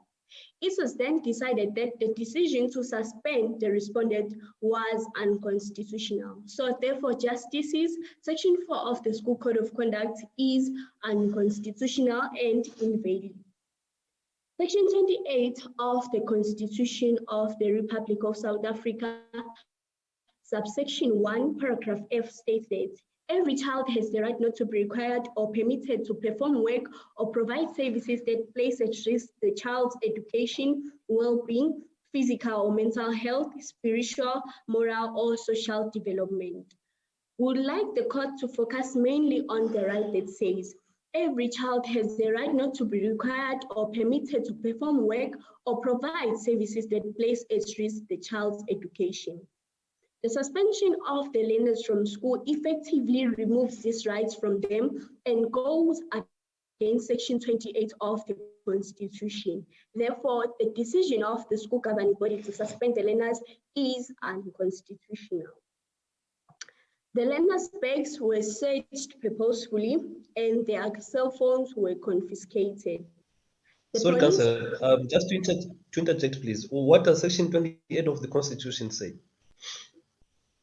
Section 28 of the Constitution says that every child has the right not to be required or permitted to perform work or provide services that place at risk the child's well-being, education, physical or mental health, spiritual, moral, or social development. So in other words, are you submitting to this court that it was not in the best interest of the child to suspend the learners? Is that your submission?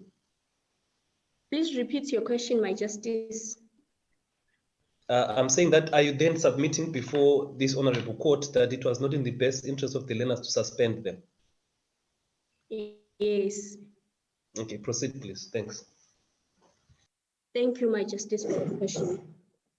The learners' bags were searched purposefully and their cell phones were confiscated. The police also read their messages on WhatsApp.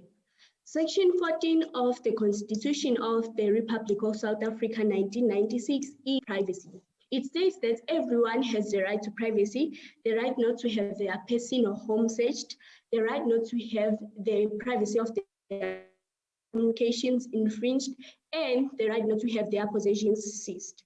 So the school had no right to search the learners' bags as that was invading their privacy, violating their right not to have their person or home searched, and also property searched. Also, the school had no right to confiscate the learners' cell phones as that was seizing their possessions. The police also shouldn't have gone through their WhatsApp messages, as that was infringing the privacy of their communications. So the respondent therefore violated the learner's rights, knowing very well that they do have rights, and as they were not disrupting the process of teaching and learning. The learners were suspended for the rest of the year by the school governing body, which doesn't have the authority to do so, as they can only expel a learner from school after a fair hearing and for a period not longer than 1 week. Section 9 of the South African Schools Act 84 of 1996 is suspension and expulsion from public school. It says that a child can only be suspended by the school governing body of a public school after a fair hearing as a correctional measure and for a period not longer than 1 week. And in subsection 2 states that a child or a learner can only be expelled at school by the head of department official and if found guilty of serious misconduct. So therefore, the school, when the school suspended the learners, they were denying them the opportunity to get their chance of education. And as there was no fair hearing before their suspensions, the school therefore cannot suspend the learners as they are also not the head of department official. So the school cannot suspend the learners from school as there was no fair hearing and as there was and as they are not the head of department official. No. So this. No, Council. It says here that the code of conduct was drafted together with the learners and the parents and the educator. So I assume that your friends on the other side will say, no, they agreed to this code of conduct. So they should be suspended because the code of conduct says they should be suspended. And like I said, most importantly, they agreed to this sanction should they be found to have violated the code of conduct. Thank you. My Justice, the learners agreed to the school code of conduct. Yes, they did. But also, there was supposed to be a fair hearing, and they were also not supposed to be suspended for a period longer than 1 week, as it is said in the South African Schools Act. Sorry, Councillor, just a follow-up question to what Justice Tewe just said now. From the facts, we are told that they did go under a DC hearing that then resulted in their suspension. So, and you are submitting before us that there was no fair hearing. Maybe would you want to comment on that? Maybe what was unfair about the hearing? My Justice, please repeat your question. You keep saying to us that the process was not unfair to suspend the learners. Maybe what was unfair about it? It was that they were suspended for a period longer than 1 week, and before their suspensions, there was no fair hearing, and also they were not granted extra lessons for them to cover up with their schoolwork. Thank you so much, Council. Thank you, my Justice. If there are no further questions, my Justices, I would like to hand over to my co-counsel, to Wangela. Please do. Council, you may proceed, please. Thank you. Okay. As the court pleases, I am Wangela, the co-counsel for Paylenene, and I will be dealing with the second part of our argument. Now, the first issue that was brought beforehand was that after the learners were evicted from the school premises, they decided to form a protest outside the school gates. Now, their protest was spontaneous. Now, if we look at Section 16, which is freedom of expression of the Republic of South Africa, 1996, it states that everyone has the right to freedom of expression, which includes the right to receive, impart information or ideas. Also, if we look at Section 17, which is assembly, demonstration, pickets, and petition, it also states that everyone has the right to demonstrate, to picket, and to present petitions. So the learners had every right to present petitions as they did, as it was the only way that they were able to outlet their frustrations towards the school and show how they felt towards the unfairness of the situation that they were placed in. And also, Council, which provision is that? It's section 17, which is assembly, demonstration, picket. Okay. Yeah, I hear you, but it says here 17, ne? It says that everyone has the right peacefully and unarmed to assemble, to demonstrate, and to picket, and to present petitions. So the part of the peacefully and unarmed, your friends are going to make an issue of this. So what do you say about that? Okay, so we say that the protest of the learners was peaceful because it is a fact that the learners were unarmed. The learners were unarmed, and during their protest, Justice. You were saying in terms of. No, I was continuing with my presentation. Okay, you can proceed, please. Okay. Okay, so in the case of the South African Transport Allied Workers Union versus Galvas and another in 2013 in the Constitutional Court, in paragraph 61, it was stated that the right to freedom of assembly is central to our constitutional democracy, as it exists primarily to give a voice to the powerless, which includes groups that do not have political or economical power. So as the learners were joining to form the protest, it was the only way that they were able to allay their frustration because they were seemingly politically and economically powerless to the school. So the protest was the only way that the school was able to adhere to their frustrations and hear them out as they were what they were complaining about. And also furthermore, in the case between Lungwan and others versus in this esteemed court, the judgment in favor of the applicant, so in keeping with consistency, we plead to this court to see that it is the respondent actions were unconstitutional. Now, in the same case, in the Gavas case, which was ruled in the Constitutional Court, in paragraph 3, it was also stated that nothing said thus far differs from the fact that the rights in section 17 must be exercised peacefully, which leads to the argument that my judge here was, your justice, was saying, which means that these rights, the exercise of these rights only have constitutional protection when they are peaceful and unarmed. And as I've stated before, that the learners were unarmed and no individual got hurt during their protest. Now, moving on, now 3 of the learners were arrested. Yeah. Thank you, Council. Thank you. Good argument. I'm not taking away from that. What I'm trying to say is that remind me of the facts where there was violence involved. I can't remember where. Tell me exactly where was the allegation of violence, and then if there was, how does it comport with your argument again? You've answered that. Actually, maybe don't answer that, but remind me in the facts, where did it touch on the issue of violence briefly? The violence. Oh, it is when the learners burned the dustbins and in the burning of the administration block. But then there was no link of the learners burning the administration block. So may I proceed to justice? All right. Now, which the issue that I was coming to right now, that 3 of the learners were arrested for the burning of the administration block. Now, section 36, section 39, which is the interpretation of section 39, subsection 1, paragraph B, which is the interpretation of the Bill of Rights.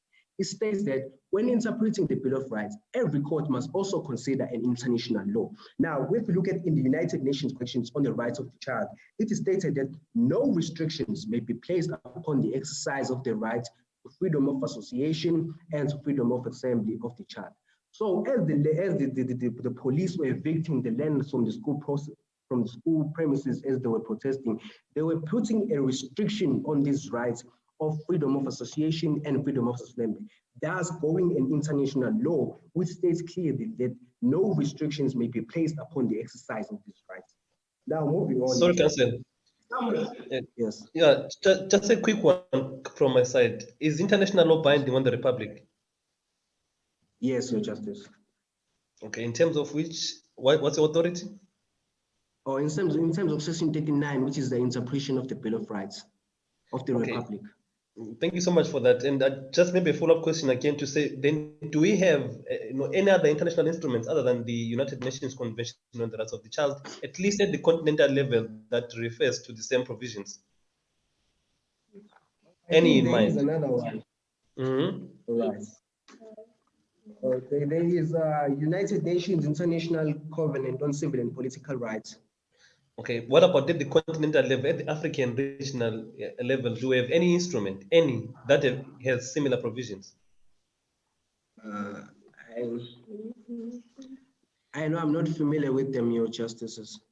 You can proceed, Counsel. Thanks. Okay, thanks. Okay, swiftly to my other issue. Your Justices, it was also revealed that some of the teachers had applied corporal punishment to some of the learners. Now, if we look at Section 10 of the South African Schools Act 84 of 1996, it is the prohibition of corporal punishment. Now, in subsection 1 states that no person may administer corporal punishment at a school to a learner. And in subsection 2 states that any person who contravenes subsection 1 is liable on conviction, which could be imposed for assault.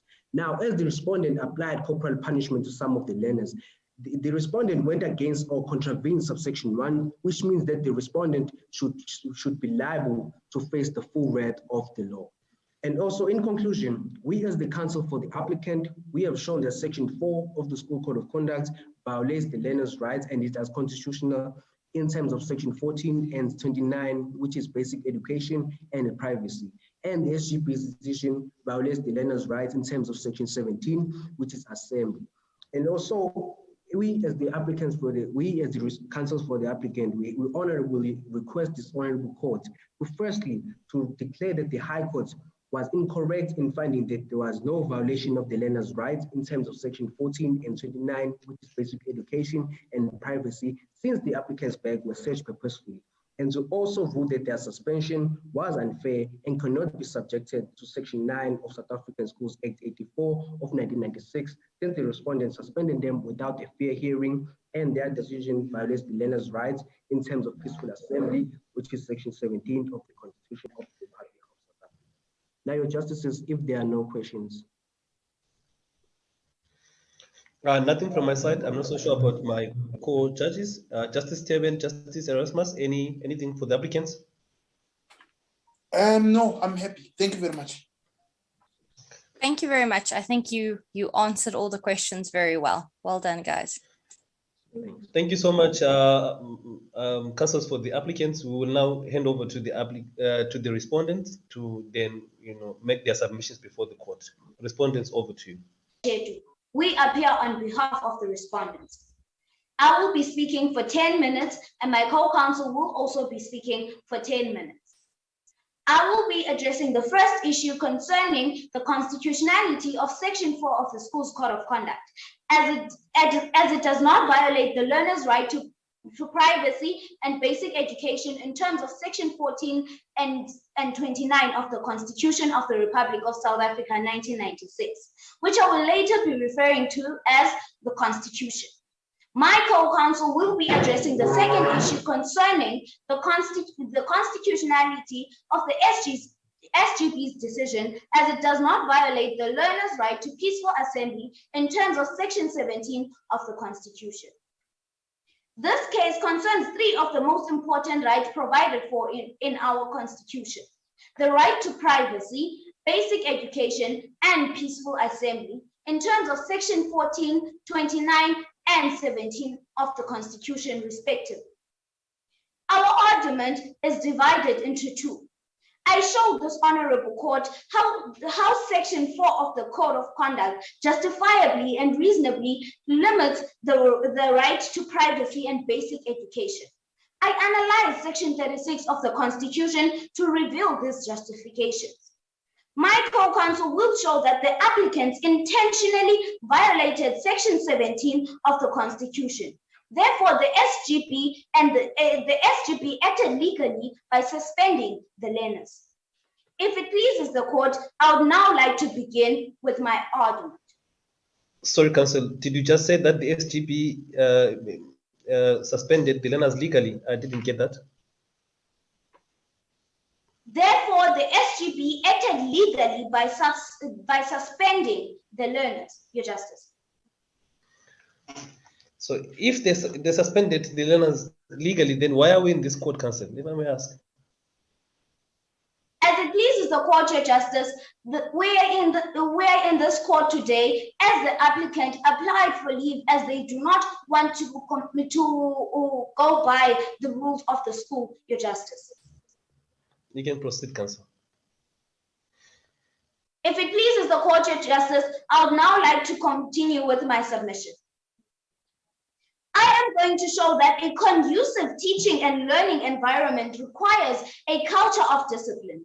Therefore, limiting privacy for this purpose is reasonable and justifiable to the extent that it balances the 5 factors under Section 36, subsection 1A to E of the Constitution. Before I analyze Section 36, let me deal with 2 issues first: consent and context. When one chooses to become a learner of a school, one implicitly agrees to be governed by the code of conduct in question. We say that one also implicitly waives their right to privacy when a school they join has a culture that warrants the restriction of this right. The South African Schools Act number 84 of 1996, which I will also later be referring to the Schools Act, gives powers to a school to create rules that are appropriate to their situation. As the facts of the case show, Jondola had a culture of ill discipline that negatively affected teaching and learning. We say this culture warranted the need to restrict the right to privacy. Restriction of the right to privacy happens in various contexts, Your Justices. Sporting codes, for example, subject their participants to drug testing. A person entering a nightclub may be searched for any dangerous weapons if they want to come in. We argue that learners logically give up some privacy when their conduct is not in line with the school code. What I am left to show in the remainder of my argument is that the restriction to privacy is reasonable and justifiable in an open democratic society. No, I'm not saying no to your answer. I'm saying no, can I please interrupt you? They are saying that the cell phones, some of the cell phones were off. So why would you take someone whose cell phone is off? And let's say I have my cell phone, I keep it in my bag so that I can call my mother and tell her, sports finished late, can you please come and fetch me? Or can you tell her the taxi is stuck, I need you to come and get me, I'm under a bridge somewhere. So those people are saying that your broad and blanket approach to this reaching into their bags and taking cell phones that are off is the problem, and that's why they approached this court. What do you say to that? Thank you. Your Justice, coming to that of the cell phones that were off, that these learners, we are not sure of what their intention of the cell phones are. The fact that they brought the cell phones to school, meaning there's an intention of using it. And secondly, Your Justices, considering the background of the school, that it had a history of the use of cell phones being used in a disruptive way. We cannot trust these learners to bring their cell phones to school and say that they won't use them. They just bring it. Your Justice, for example, I bring a pen here. The intention of me bringing a pen is to use it. So how sure are we, Your Justice, that these learners have no intention of using the cell phone? No, I hear you. Thank you so much. But answer, speak to this one. I have a cell phone so that I can call my mother and tell her that I was playing tennis and I strained my ankle. That's why I need the cell phone, and it will be off during. How about those learners? If you don't have an answer, it's good enough. I think what you've already presented is good enough, and you can move on. But if you want to answer it, please answer it. Your Justice, we say that in that case, Your Justice, if the learner wants to call the parent and say that they broke maybe something during their sport time, Your Justice, when leaving the house, the learner didn't know that he or she was going to break something in him when he was playing a sport. So there is no reason that he brings a cell phone to school. And if that's the case, then he might tell a coach that his coach or her coach that something happened and he or she would like to call their parent. Your Justice. Thank you so much, Counsel, for that. Just a follow-up question quickly from my side to say, is it not then possible that as an alternative, to try and reach out to your parents to say, okay, let the school have a culture wherein when learners get into class, they switch off their cell phones, put them maybe in one place, in the care of the teacher, and so that they won't disrupt learning. Was that not a viable option, Council? Your Justice, may you please repeat your question? My question is, instead of taking cell phones, especially those that were off, was it not an option to have a place where all learners put all their cell phones? Should there be a need to call home urgently, or as an emergency, then they can reach out to their cell phones? Your Justice, allowing the learners to maybe switch their cell phones during class time and maybe taking them after or on their free time is just a nightmare in the school, Your Justice. Considering the background of the school, Your Justice, as it is also stated in the fact that this school was very chaotic. It had a history of having ill discipline and the use of cell phones being used disruptively in a classroom. Now, allowing these learners to bring their cell phones and switch them off, we cannot trust them to not use them during class time. Your Justice, this would be a nightmare to the school, Your Justice. Thank you so much, Councillor. You can proceed, please. Thanks. Speaker one, sorry, I've got a question. The suspension of the learners for having cell phones that were switched off. Do you not perhaps think that this method of punishment is disproportionate? I mean, is there not perhaps a measure of punishment? Would you argue that this is fair, such a harsh punishment for having cell phones at a school? Or do you think that it's somewhat disproportionate? Your Justice, may you please repeat your question? Speaker one, what I'm saying is, do you think that being suspended for having a cell phone on you that's switched off, can it not be argued that that is perhaps a very harsh punishment for simply having a cell phone that's switched off? And can it not perhaps be argued that there is a less severe method to discipline learners who have cell phones that's perhaps more proportionate to just having a cell phone? For example, it's not like they were caught during having alcohol on the school grounds or stealing something, or all they did was simply have cell phones on them.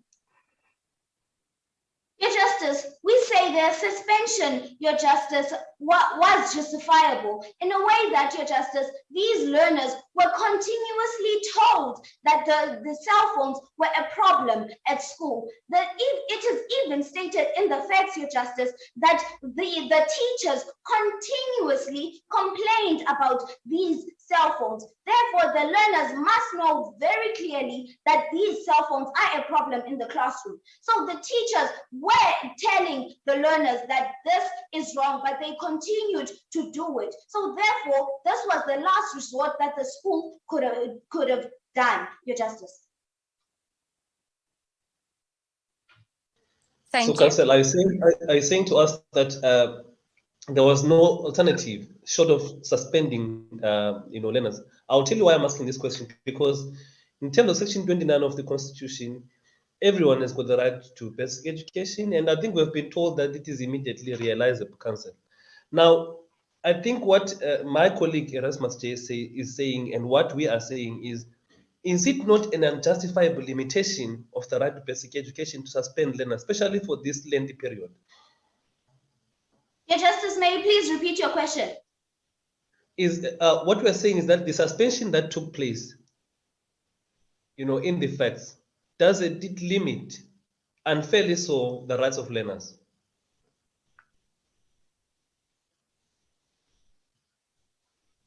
Did you get the question, Council? My time is up, Your Justice. May I? Yeah, sure. I was about to say that you can hand over to your colleague, please. If it pleases the court, I would now like to hand over to my co-counsel to deal with the second issue.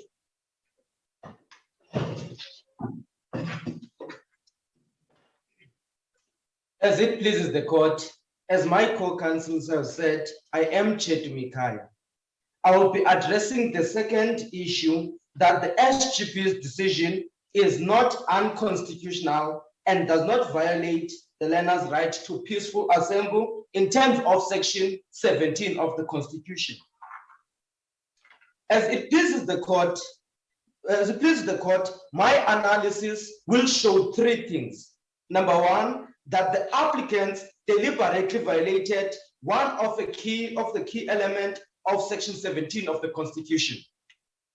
Number two, that the applicants violated other constitutional protected rights. These rights include the right to education, the right to free movement as contained in Section 21 of the Constitution, and the right to associated with free movement, such as free trade, occupation, and profession. Number three, therefore, by their actions, the applicant forfeited the protections provided in Section 17 of the Constitution. In that circumstances, we will submit that the SGB acted constitutional and advanced the constitutional project, the constitutional democratic project, when it suspended the applicants. To begin, we say that the applicants deliberately violated one of the key elements of Section 17. We accept that the applicants have a right to assemble, but they have a constitutional duty to be peaceful in their protest. Peaceful means that there must be no disturbance or violence during their protest. The key word here, Your Justices, is peaceful. Clearly, action that is not peaceful, then it is not constitutional protected. This was emphasized by this court in the case of Hodge versus University of Cape Town, which I will later refer to as UCT. Even though this court was not asked to make judgment on Section 17 per se, some of the facts of that case are similar to the facts of this case. In that case, amongst the other things, the roads must fall and fees must fall student had blocked the roads on the campus and obstructed traffic in and around the UCT campus. This is exactly what happened in Jondolo High School, Your Justices. Yeah. Thank you, Council. And I think you're going the right way. But I asked them exactly that. I don't know if you listened to that part. And they said the people that you suspended were not the people who banned those bins and stopped traffic and so on. So that's why they're saying that you violated their right to peaceful demonstration, because you never found those people who did those things, and therefore you can't say they were not peaceful because they were not part of that group. I don't know what you say about that. Your Justices, the applicants were not peaceful by confrontation of the road users, and for the fact that they blocked the other learners from entering the school premises. They infringed the rights, so that's how we prove their strike was not peaceful, as they dragged bins to close the school premises. As it pleases the court, if Your Justice is served with my answer, can I please continue with my submission? Proceed, please. I'm not so sure if Justice Teve is satisfied. Justice Teve? I'm very happy. Proceed, in the Counsel, case proceed. of Sadao versus Gavas 2012, this court held that when protesters have no intentions to be peaceful in their protest, then they lose their constitutional protection. We say that they intentionally sat down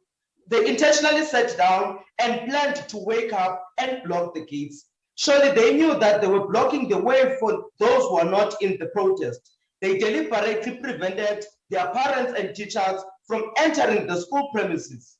We submit that the act of closing the gate was not just an act of intimidation, but an invitation of confrontation. I now turn to the second element of our analysis. In this element, we need to determine whether the applicants infringe the right of others during the protest.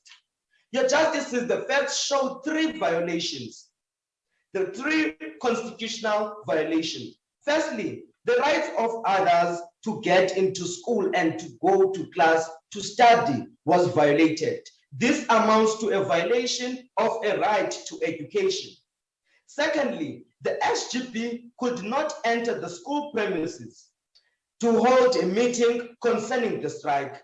And finally, they violated the right to free movement for motorists on the day, as I have said earlier on, the justices. We argue that free movement is an important constitutional right as it is linked to access to economic opportunities. For example, on the day of the blockade, the unemployed might be going to submit a life-changing CV. They may be going to a once-in-a-lifetime job opportunity. Yeah. Job interview. Yeah, thank you. Yeah, let me ask you a very difficult question. I admit this is a very difficult question. Are you saying that the right to protest is better than the right to education, for example, the right to movement, for example? Are you saying that if I want to show you how angry I am and I'm standing at the gate, your right to access the school is better than mine? It's a difficult question. I would understand if you don't have an answer. I would be happy if you do have an answer. Thank you. As it pleases the court, you may please repeat the question, Your Justice. Listen, so you are saying that the people who were protesting blocked those who wanted to get access to school, blocked the learners. So I'm asking you, is the right to protest smaller than the right to education, or is the right to protest as equal and important as the right to education? So now we have just rights versus rights. That's what I'm asking you. Your Justices, we are not comparing the two of the rights. We're not comparing the two of the rights because they are both supreme, as the Constitution, advocates that in Section 2 of the Constitution. However, we are saying that the right to peaceful assembly, the right to Section 17, which is the peaceful assembly, must be peaceful. We're not saying that the applicants do not have the right to protest, but however, they should keep the key element of Section 17, that they have to be peaceful in their strike. As if not they are peaceful, then they lose the constitutional protection. If the justice is served with my question, can I please continue with my submission? You need to round up, Councillor. Your time is almost up. Yeah, proceed, please. Your Justices, we're now going to show what happens if the applicants, if protesters fail to engage peacefully. Firstly, we say that their issues lose legitimacy. Secondly, they lose sympathy of those who would otherwise pledge solidarity with them. So, Your Justices, as it pleases the court, I would now love to conclude my submission. We therefore conclude that the applicants forfeited protections offered by Section 17 the moment they intentionally acted in ways that were not peaceful. And they surely forfeited constitutional protection when they infringed rights of others to free movement and education. As such, their actions do not fall under Section 17 protections, and their application falls to be dismissed. As it pleases the court, I would now love to submit our prayers. We, the Council of Respondent, humbly submit that the SGP's decision is not unconstitutional and it does not violate the learner's right to peaceful assembly. We also submit that the Code of Conduct of Mjondolo Combined High School is not unconstitutional and does not violate the learner's right to privacy and education in terms of Section 14 and Section 29 of the Constitution. As it pleases the court, I would now love to take my leave. Councillor Meres, thank you so much, Councillor. All right. We have come to the end of the submissions, and I'm not so sure if my co-judges have a comment or two. But maybe before that, I just want to say that we're going to do deliberations. But before the teams leave, I would love us to give some very brief, feedback. I think someone has to rebut. Yes, JP? yes. Someone has to rebut. A Thank you so rebuttal. much for that. I thought we've done the rebuttal. So we've got 3 minutes. Yeah, let's give them a 2 minute minutes. and then Yeah. I can add an extra, an extra 2. It's okay, Yeah. Thank you 1 so minute, much 1 minute. for that, coach. Yeah. In fact, only one person can do the rebuttals. Yes. They don't need to do them Yes. both. So, but they may elect to do both. Counsels for the applicants, you can rebut, please, very quickly. Thank you, my justice. So I'm Pilar from team 115A, and I'll be presenting the rebuttal. The learners didn't give notice to the school because they do not know much about law. I mean, here we are talking about learners between the ages of 14 and 18. So they cannot know much about law as they are learners. And I mean, here in our country, we do have elders that know nothing about law. And even during apartheid, our leaders found protest as an effective mechanism to fight against the government. And those protests that they formed led us to where we are now. We now have rights because of those protests that they formed or they participated in, which were illegal at the time. And also, a switched off cell phone, my justice, cannot disrupt the process of teaching and learning. The learners were not using their cell phones during the lessons. So it means that they brought those cell phones to school for various reasons, which are safety reasons. I mean, in reality, we cannot ignore the criminalities that occur in nowadays, like human trafficking, kidnapping. So they may have brought those cell phones to school for letting their parents know about where they are when they are coming back, or the challenges that they could have faced when going back to their homes. And also, my justices, the learners, their bags were searched intentionally. They were not using those cell phones during the process of teaching and learning. These are my submissions to the court. Thank you.